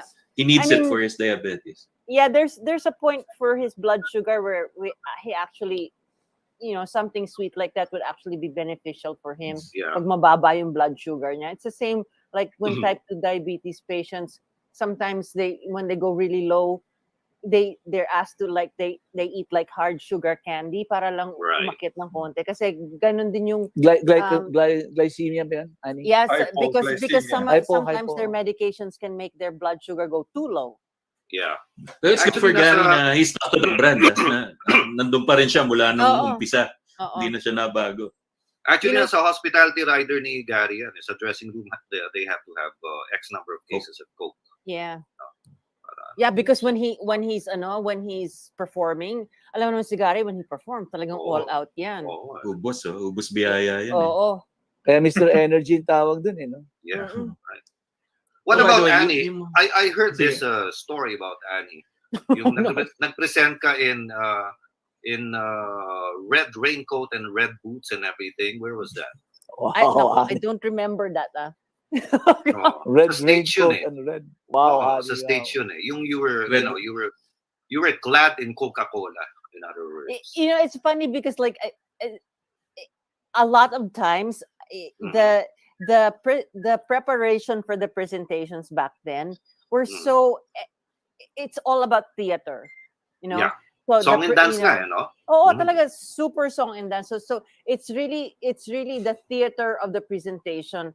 And it's not like now that you can have all these fancy, backgrounds or whatever, or even digital aids. Talagang slides or big poster boards with all your boards and concepts.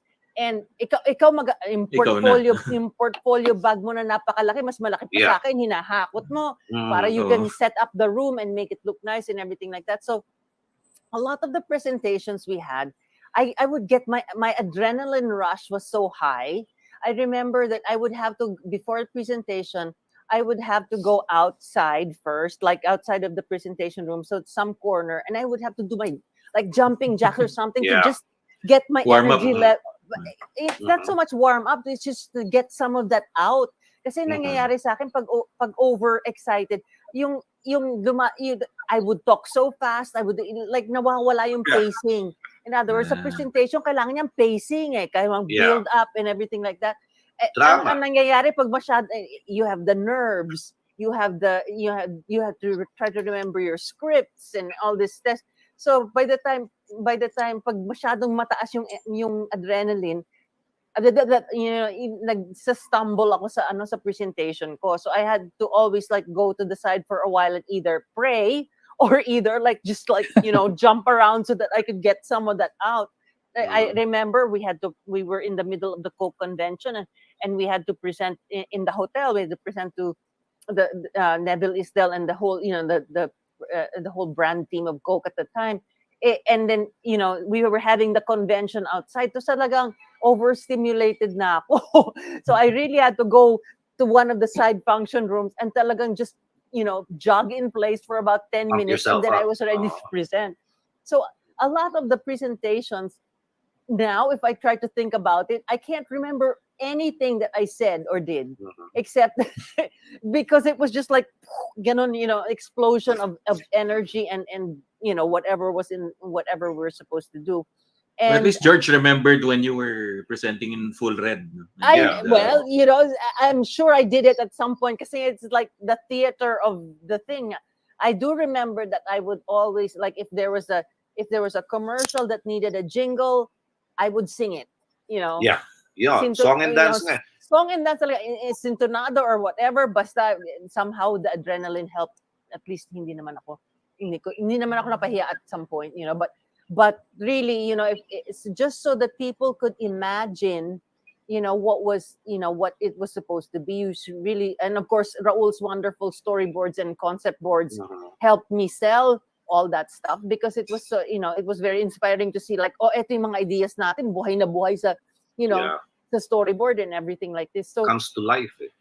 yeah, and I think that's what being in the, and we still, before the pandemic, we would still do that with the clients, not with the big boards, obviously, with slides and other things. We would present in, we present in person, and there's still a lot of theater involved. We try to think about, different ways to present the ideas, if we have samples, if we have music and things like that. But nothing beats talaga the good old fashioned, like, alam mo, if push came to shove, you can stand there and perform, you know your ideas, and you can stand there and perform. And I think the clients actually really appreciated it, because obviously after the whole presentation, they would always be very, very complimentary, and they would say, good ideas, we want this, let's go produce it, And I remember we would produce every year at least 5 to 7 commercials, 3 or 4 big ones, and then smaller ones like yung mga Copid music, but yung mga smaller 30-second, 15-second commercials. Ang dami talaga, because we would have to have the whole stock produced for the whole year. And it was very gratifying pag nasa production ka na, because lots of times, hindi kagaya, everything is pa-focus group muna, pa-research muna, ganyan. Yeah. Everything has to go through that, and somehow nawawala yung gut feel ng ganun talaga maganda ba, hindi maganda, nararamdaman mo pag when you're creating it. Now it's like, okay, that looks okay, let's test it. Yung mga testing na yan, at some point in time, gusto mo na talagang, like, look, you can't be all things to all people. You have to know what your brand is about, and you have to be true to what your brand represents. And that should be your North Star, and that should be your, that should be the way you are able to tell, testing is important, but maybe just for verifying if you're doing something totally inappropriate or totally, or totally offensive, ganyan. Of course, now everybody gets offended at the drop of a hat, but, but we didn't count on that. We counted on good ideas. We counted on clients who were brave enough to say, "Sige, let's try it." And go for it. Basta maganda yung dating sa brand, at hindi naman mapapahiya yung brand. So I miss that a lot, and I look back at those presentations. I always wonder, like, how did we do that? I actually learned from you, yung singing. Kaya ngayon sa J&J, that's what happened. Because I knew you were doing it, some other friends of mine were doing it. Sabi ko, might as well do it myself. I just remember the story about Ariel Carlos. Our good friend Ariel. Sa San Miguel, beer kami nun eh. Basta there was this one presentation, I decided, Ariel, ikaw magpe-present. So we rehearsed him. Okay naman sa rehearsal. And then when we got to San Miguel around, kasi di siya madali yan, hindi kami si Ariel yata hindi nakapag-lunch, ako nakapag-lunch. We got there around 2, the client said, nag-meeting pa yung mga ibang bossing eh. Why don't you go to the executive dining room first? And then they gave us beer. Alam mo naman si Ariel Calas pag nakakita ng beer. Hayok. Hayok yun. Parang isda. Gasolina yun. Gasolina. So, pagdating ng mga 3:30, tinawag na kami. And siguro naka-4 ng beer si Ariel. Oh, wow. Ito yung storyboard. So, mag-iinom mo yung mga kakaibigan. Tapos, gano'n na nga. Magtutos. This guy just screwed up the presentation. Puro. Nalimutan yung rehearsal. Tawanan sila dito. Nakalimutan lahat yung rehearse. So, nagtitingin na sa akin yung mga itak. Ina mo, saluhin mo yan. after Pare- Ariel presented, ganda ng intro ni Ariel, di ba? Okay, ganito yung mangyayari. Salo. Intro lang siya. Parang nagkikwento na nasa beer house, ha? Oh, parang ganito to. Ito pare. Authentic Pare, naman. hindi, pare, mali, hindi. Ganti yan. Pare. Alam mo naman, pag nasa beer house, hindi. That's the last time Sorry. Ariel presented. I'm, Oh my gosh. Didn't attempt that anymore. God bless his soul. Oh, Oo my. nga eh. He's a Grabe. nice dude. Hindi, yung ano nga, Nice no, yung, it all boils down to one thing, di ba? Theater of the mind, which Yeah. I don't think a lot of young people are aware of. Now, when you talk, talagang you have to make them visualize what you're saying. Hindi lang yung basta, kahit na ba gaano kagaling mag-English ka, hindi naman lang ma-picture. Wala eh. Yes, Nung na nga ngayon, di ba, Hmm. George? Parang bibigay na lang yung video presentation. Oh, Yan na sila yun. na bahala. Yeah, No yeah, eh. Hindi yeah. eh. There's nothing Alam mo beats yung song and dancing. Yung digital age actually, yung to embrace it kasi it's kumbaga tinatawag nating it's an irreversible trend eh. But Yeah. somehow it's also a boon and a bane, Din. di ba? Yeah. Kasi ang nawala diyan kasi we all grew up in the unplugged years eh, the analog years. So parang we were like Rambo. We were trained to fight with knives while Mm. nakalubog sa tubig at putik, di ba? Well, now you're Oh, given diba? all the Napaka-descriptive. you're given Literally. all the hardware, di ba? All the sophisticated weaponry to just fire 5 bullets, and yet you have all these laser points, etc., etc. So ang nawala dun yung paggawa ng paraan. Mhm. Dahil yung mga Yun, isa, biglaan, oo. di ba? oo. Paggawa ng paraan at gagawa ka ng mga extemporaneous na mga pare, how do you get away from this, from this fix that we are now experiencing? Kasi wala kang resources before eh. But now, marami kang, Google, you can just extract any image that you like, di ba? And slap it onto your presentation. Meron ka ng tinatawag ngayon na PEG, which during our days was called a reference, right? Yeah. Nag-iiba lang ang semantics eh. Nag-iiba lang ang semantics eh. PEG, reference noon, talent, ngayon, influencer na, etc., etc. So parang... Yeah, exactly to sinabi nga ni Alex about what happened to him and Ariel. Parang ginawa na lang niyang intro si Ariel. No? And then, okay. Gawin natin ang paraan. Now, Buti na lang sa San Miguel kayo after cancer, nag-present. Oo, Buti puro na lang sa bugay San doon, Miguel pare. kayo Oo nga nag-present, eh. di ba? So, Puro bugay at least doon. balik. Ano yan eh? Di ba, Ani, dun sa McCann days natin, ang tawag sa 4th floor, the San Miguel group was called the McCann-Erickson. And then yung 3rd floor was called McCann-Erickson. Di ba? Kasi puro Coca-Cola lang yung 2nd floor eh. So McCann-Erickson, and then the San Miguel level was called the McCann-Erickson. Yun yung mga ano dun eh. But just to talk about a little bit what you said about the digital age, I think that the kids now are very lucky because they really They have have everything. a lot of they have everything. Lucky talaga! Yeah. And a lot of tools, a lot of tools to be able to make their presentations jazzy and even PowerPoint, which I hate, can somehow enhance things. But no matter how much bells and whistles you put around something, is if your idea isn't solid, ma-expose yan eh. Kasi ang mangyayari niyan, pag wala, if you strip away all the fancy stuff, ano natitira? Yes. So in the end, technology can only make a good idea better. And that's a good thing. Or technology can hide the flaws of a bad idea, which is not such a good thing, because then people, yung standards hindi na, like what are you, what constitutes a good idea? Is a good idea, I'm using 300 layers of CGI, is that a good idea? Or is a good idea like a simple conversation that a person is having in front of the camera without anything? So it's a matter of how you use those tools and how you kind of investigate what's in your head, But you know, That's why and some of the most effective advertising now, no, yung if you notice, yung mga KSP, urot sa puso, hindi CGI eh. Oo. Urot sa puso pa rin eh, hindi ba? Oo. Yun ang ano eh.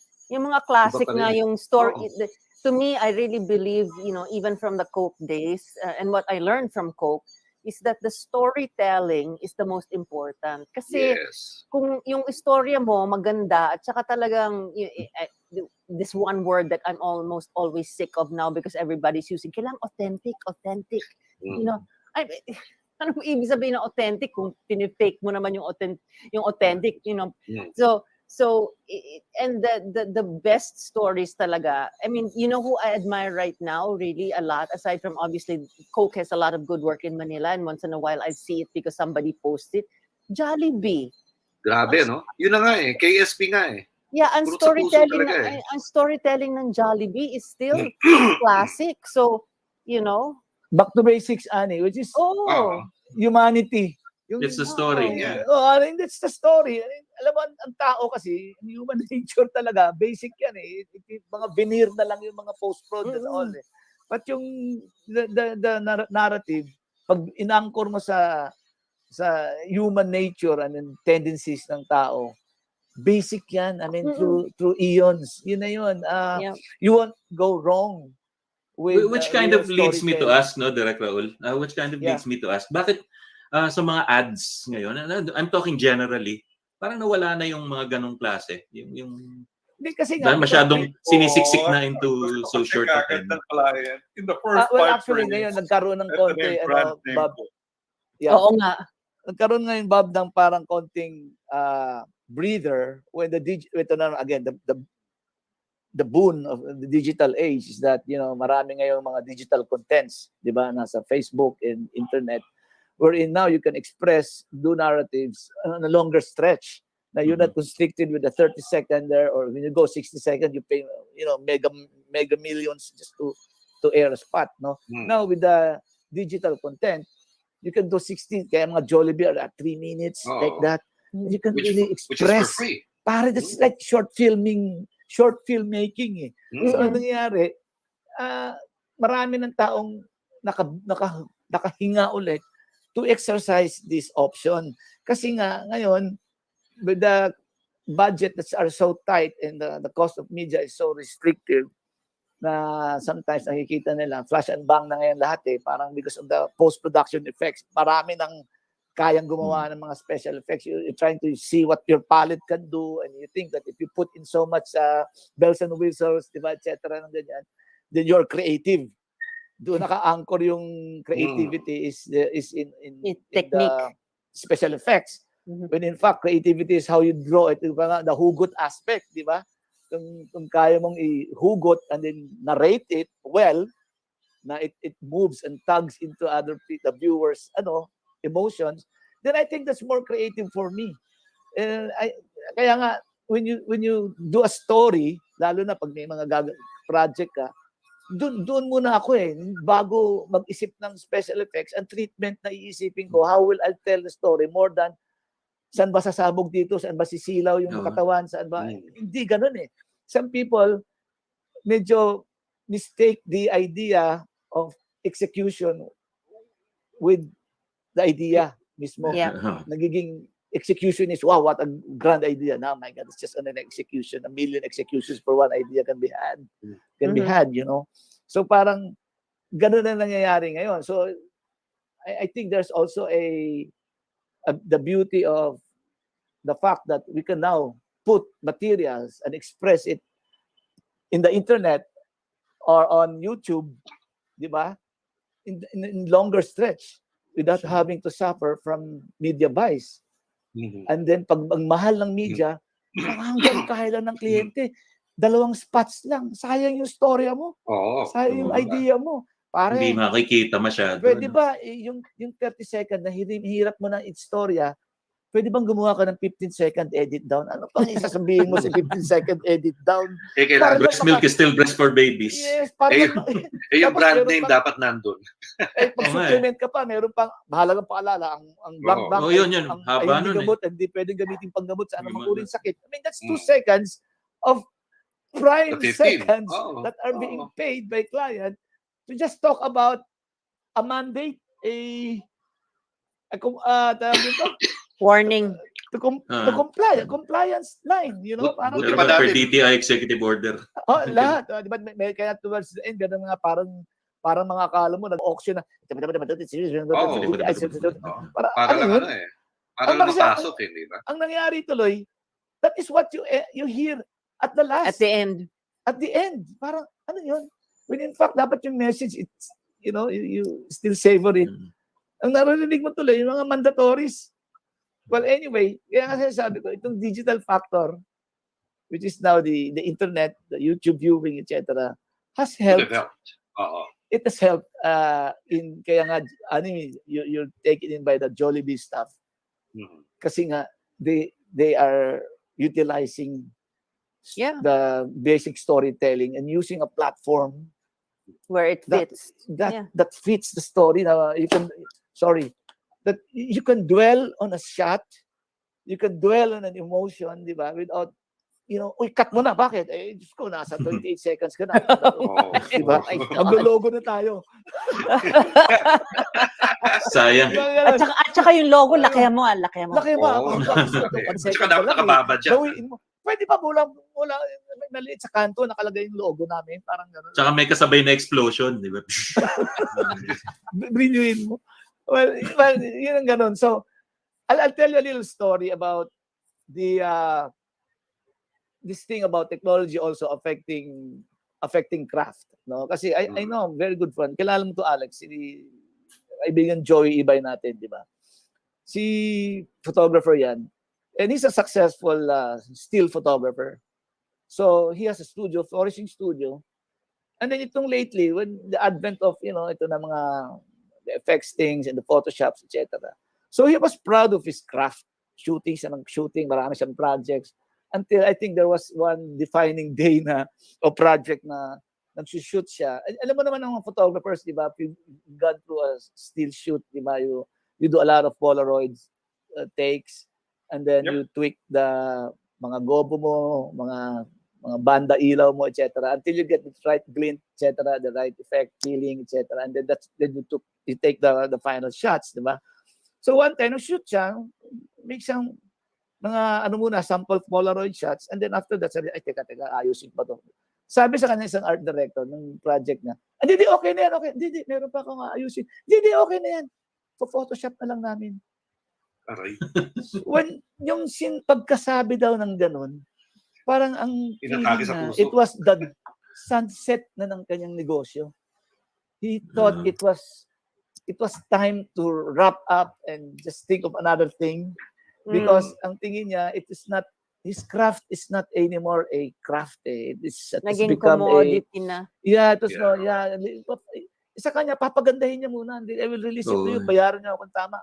Nangyari dito, Photoshop na lang namin. So para ka nag-shooting, the wrong notion of shooting, when you shoot, because you have revisions in mind. Dapat, di ba, Alex, pag nag-shoot tayo, when you shoot, itama mo yung shot. Huwag mo sabihin, hindi pare, post-prod na lang yan. Teka muna, ang post-prod is something that is just an enhancement, not a remedial thing, you know, that you shoot because you think you're going to remedy what you're shooting. Mali. So parang yung skill niya na negate yung na. Skill, and you know, he really sold all his equipments. Really? He sold all his equipment. That was the event? Yeah.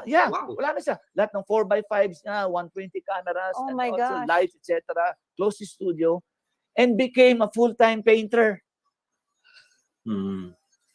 Exiled himself back to his home province in the Bicol region and became a full-time painter.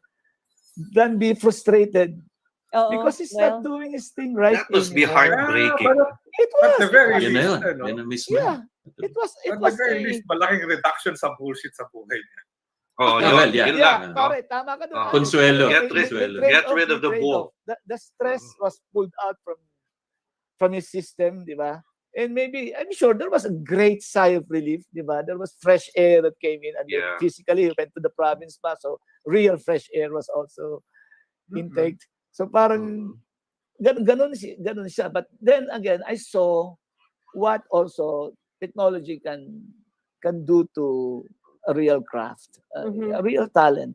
di ba? Kaya dapat you should calibrate paggamit ng tools na ang Yeah. mangingibabaw pa rin dapat kung ano yung May laman ng balance. puso at utak mo di ba? Yung Bigla laman ko ng naalala. narrative. The other Yes. day, I was doing a simple background lang for a presentation. Go ahead. So I wanted to do a gradient. Di ba? Just click a few buttons, may gradient ka na.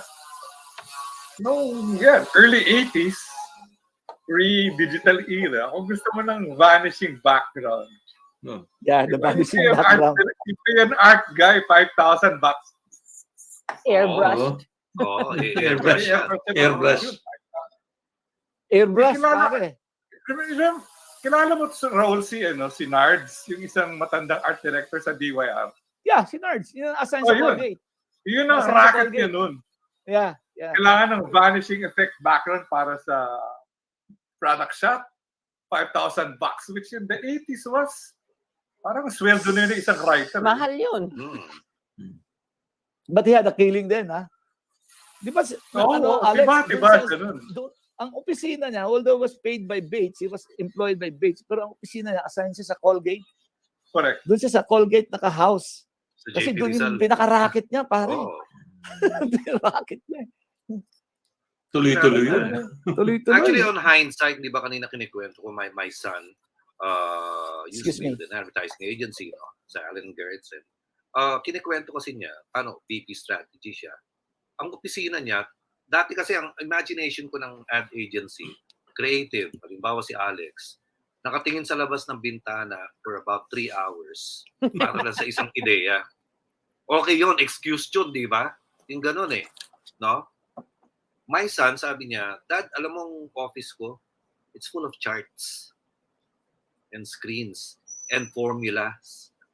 Ganun daw. Mm-mm. Paano? Yun na nga. Iba na yung yung immediate na yung mga di ba, yung mga data available. Yep. I guess that's why he decided to become a creative consultant of another company. Mm-hmm. Maybe to get back that heart again, that humanity. Yeah. No? Siguro he Yeah. got sick and tired of that na So, Yeah. Hindi Hindi mo siya na-realize no, hindi siya nag-SGV na lang. Para alam mo, we went to Berlin once with my 2 kids, and we went to one of the museums that I went to was I was curious was to check out the Stasi. Alam mo na, the East German secret police, di ba? The museum or the Stasi was supposed to be alam mo. So pumasok ako, pare, the Stasi museum was just full of archives of records. Alam mo, the German habit of record keeping. Record Alam mo, everything. secret police yan. So they'll keep a record of every individual within East Berlin or wherever. Wow. People of interest nila. Sabi ko, anong makikita ko rito? Diyos ko, puro mga dokumento. Lumabas ako. I mean, you know. In German pa yun. German. It's German secret police. I-Google Translate mo lahat yun. Para naalala ko kasi kwento mo na puro charge lang yun nandun. Gano'n yun. Just per. Hang on, I just charge my. Teka, before anything else, before we end, grabe, no? Magto 2 hours na pala tayo. We didn't realize it. Matty Fernando says, sa Bantayan Island, meron mga Coke green bottles. A ship full of Coke bottles sank there during World War II. Oh, wow. That's I suppose big. pumunta na si Mati doon para kunin yung bote. Knowing Matty, ayun, andun na yan, And we want to say hello to John Padilla and Ryan De La Cruz, the usual suspects, James Uy T, Jared Mariano, and then Aisha Kiambao. Thank you for joining us. She was first here. I was expecting you to ask some questions, but maybe she got just contented herself with listening. And Ryan De La Hi there. Cruz. Yeah, kay Mike Wilder. Hi din. Si Mike Wilder, right? No? Si Joseph Espedido. Oo, no? Yun ang mga ano. And next week, we're gonna have ang bagong New Minstrels. Grabe, no? Ang bagong New Minstrels. Paano kaya yon? No? Actually, they were called the New Minstrels when they were not really new anymore. Kaya the New Minstrels, paano minstrel sila when the They guys were in like San one of Beda. my favorite bands back in the Mhm. day. Sina Eugene Villaluz and Ding Mercado and Yes, that's and right. Si Annie. Annie din. Louis Reyes, right? Louis No? Reyes. Louis Uh-huh. Reyes. And they well the Si Annette next pala, Annette generation, Belen. Yeah, the next they were so generations good, so did good. a reunion and rearranged yung hahabol-habol yung ang babae minamahal. They recorded it and I found out about it in Facebook, so I invited them and they said sure, no, so they'll be our guests in the next episode of Puma's Nice. Banquet, no. And okay, so before we finally say goodbye, Alex, don't just say goodbye. Say something.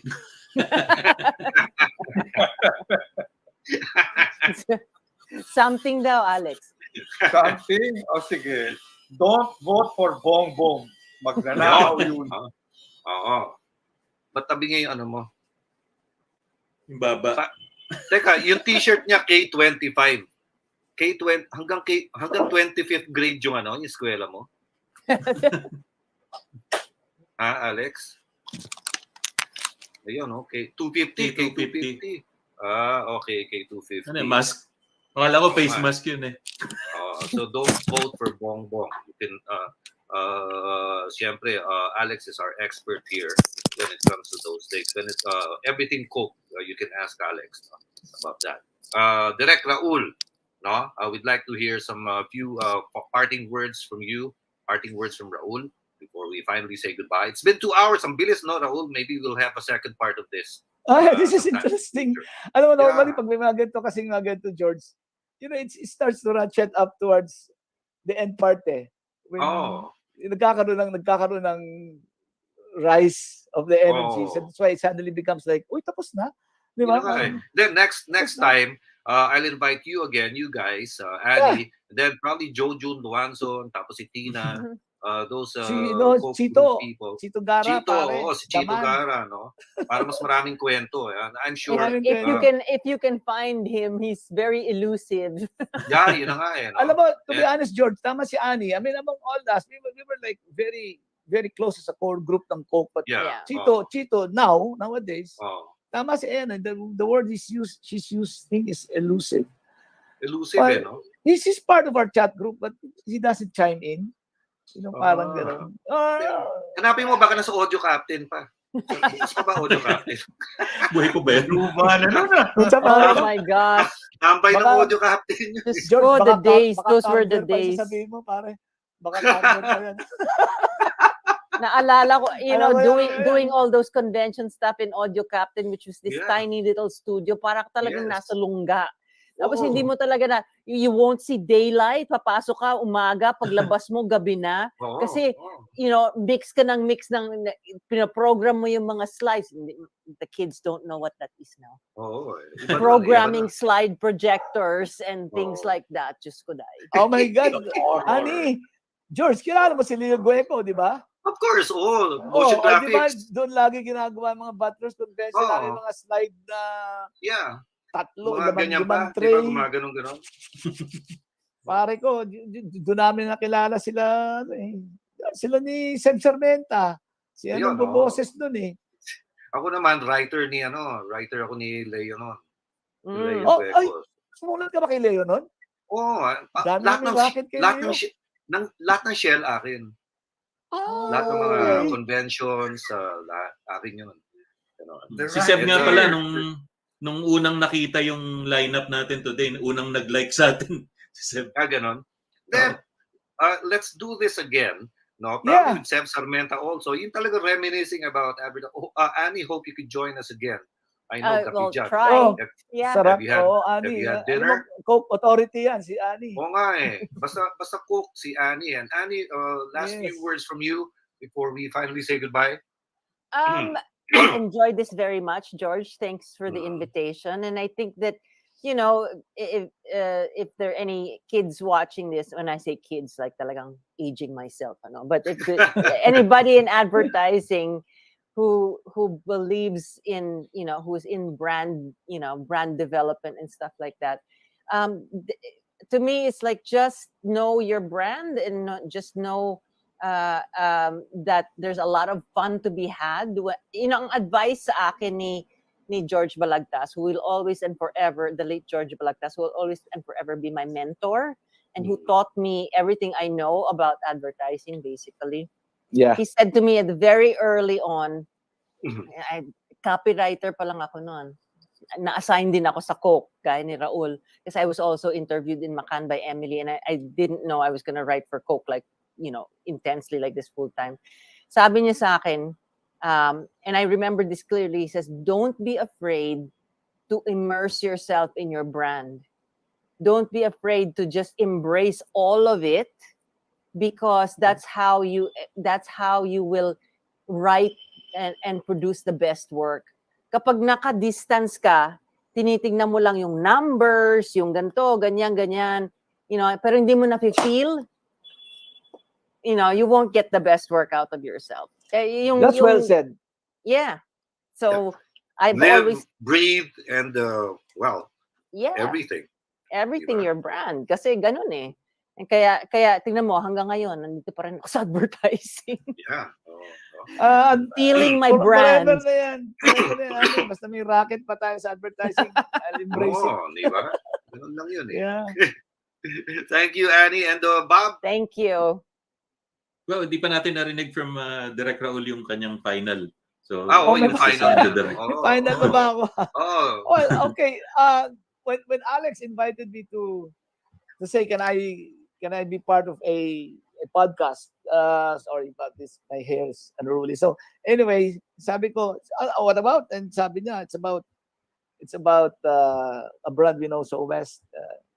So Coca-Cola. Sabi ko, sige, let's do it with George Boone. Sabi ko, si George, sige. So, and now that we're finally here, and I'm hearing you guys and the exchanges we had, turned out really so exciting, so fun. It was not just all Coke that we talked really about. We talked about advertising per se, and creativity. And not just advertising. We talked about creativity and attitudes, di ba? Kasi at the end of the day, advertising and what it turned out into the world actually emanates from our life's experiences. Mas mabilis humugot ng idea pag ang puno maraming bunga. Diba? Pero yung puno na yon has to be all a bloom, well cultured, at maraming experiences, marami na sanga, marami ng bunga, at napipitas mo na lang easily yan. Yun ang dapat din ma-impart, na hindi ka dapat reliant na lang on aids, all these visual aids that you are just pressing on the internet, no? Although it helps a lot, but at the end of the day, ito lang masasabi ko talaga. Digital age is a maelstrom. I mean, it's an irresistible force. You cannot, hindi tayo pwedeng king kanutid dyan na sabi, stop the waves. It's just there. It's gonna swamp you. So embrace it. At the same time, yung laman ng personality mo, ihalo mo dyan. Yes. Pag hinalo mo yan dyan with the new wave, then I think you can be an immovable object in the years to come, at pwede pang gumawa ng racket, pare. Kasi importante, makagawa ng racket. And this is why Raul Jorolan will always and forever be one of the best partners I've ever had. Thank you, Annie. Thank you, Annie. That was a tandem that I cherish so much. I'll have to say this, all my life, my career in broadcast and consultancy sa mga advertising agencies, my best years were with McCann, Coke, and Alcantara and Colgate. And I've worked with all of you. Thank you so much also. I really appreciate it. I wouldn't be what I am now, not for you guys. No, I have some advice for clients. Yeah. Clients are mahilig sa research. Sabi ni Steve Jobs, it's not the consumer's job to know what he wants. It's your job. It's our job. So, don't make your consumer research do your judgments for you. To add to that, sinabi ni Alex, the word that Steve Jobs used that I just sort of like really kumahon sa utak ko, anchored on what he just said, was the word impute. You impute that you're good. You impute that itong worth mo. You impute na ganito dapat ang kailangan mo. Hindi, ikaw ang magdadrive pare ng desires. Hindi hintayin yung cue from your market. You create Yeah, the cue. you just don't tell them use this. Hindi. Why should you use this? Yes, Yun ang importante. and because of that, we are worth this much. Yeah. Ganon. You Tama yun. impute that you're effing good, man. Oh, yeah. And probably that's the reason why Annie and Raul and Alex are all still active, albeit medyo semi-retired but still active. And Pero we're all I'd like to semi-retired. Mas marami lang atraso Kasi may kami, mortgage akong babayaran. Pareho kami ni Ani. May mga atraso Kasi may pa. mortgage akong babayaran. May mga atraso pa. Hindi, pero at Saka yung mga hobby ko, mahal. skiing, skiing, Oo nga, snowboarding. Oh, You gotta pay to play. Pero that's a nice hobby. right. Skiing down slopes. Wow. Oh, just don't hit Thank a you, tree or George. Ha? something. Salamat, George. Thank you so Salamat, much. George. Oh, Salamat, thanks, Bob. George. Salamat, Bob. Thank you. Your Alex, parting thank words, you also Bob. for the And- poke, and- man. I appreciate the ideas brought in again, no? Yung mga talagang factory ng ideas kasi itong mga kasama natin eh. Thank you Annie, Raul, Alex, and Yeyey, of course. Tsaka si Teddy kanina kasama natin. At tsaka totoo nga, Coke adds life. Na buhay yung usapan pagka nagsimula sa Coke ang kwentuhan. Hindi yung Coke na hindi yung Coke na Literally. Si Alex yun. Kasi pag-coke, si BBM invitahin nyo. Ayun. Joke. Ayoko ng politics. Sorry. Ayon sa Rolling Stone. Di ba? Barkada raw niya. Oh. Anyway, we'll see you again next week. And of course, starting Saturday, we're going to be streaming this on YouTube, Twitch, Spotify, and FB Live, and Apple Podcasts. So, and you can listen and watch us forever. Forever. YouTube. Oh my God. Sa YouTube. Yeah. Forever. In Buti pala YouTube, nag-makeup yes. ako ngayon. George, you just send us a link so I can just share it also to my Yeah, I will. friends. We can watch it. Oh. Yeah. And I'll keep promoting this. I'll be coming up with more promos for this to hype up interest for this particular episode. Especially to students, students of Yeah, advertising. Oh. Marami kayong madadampot.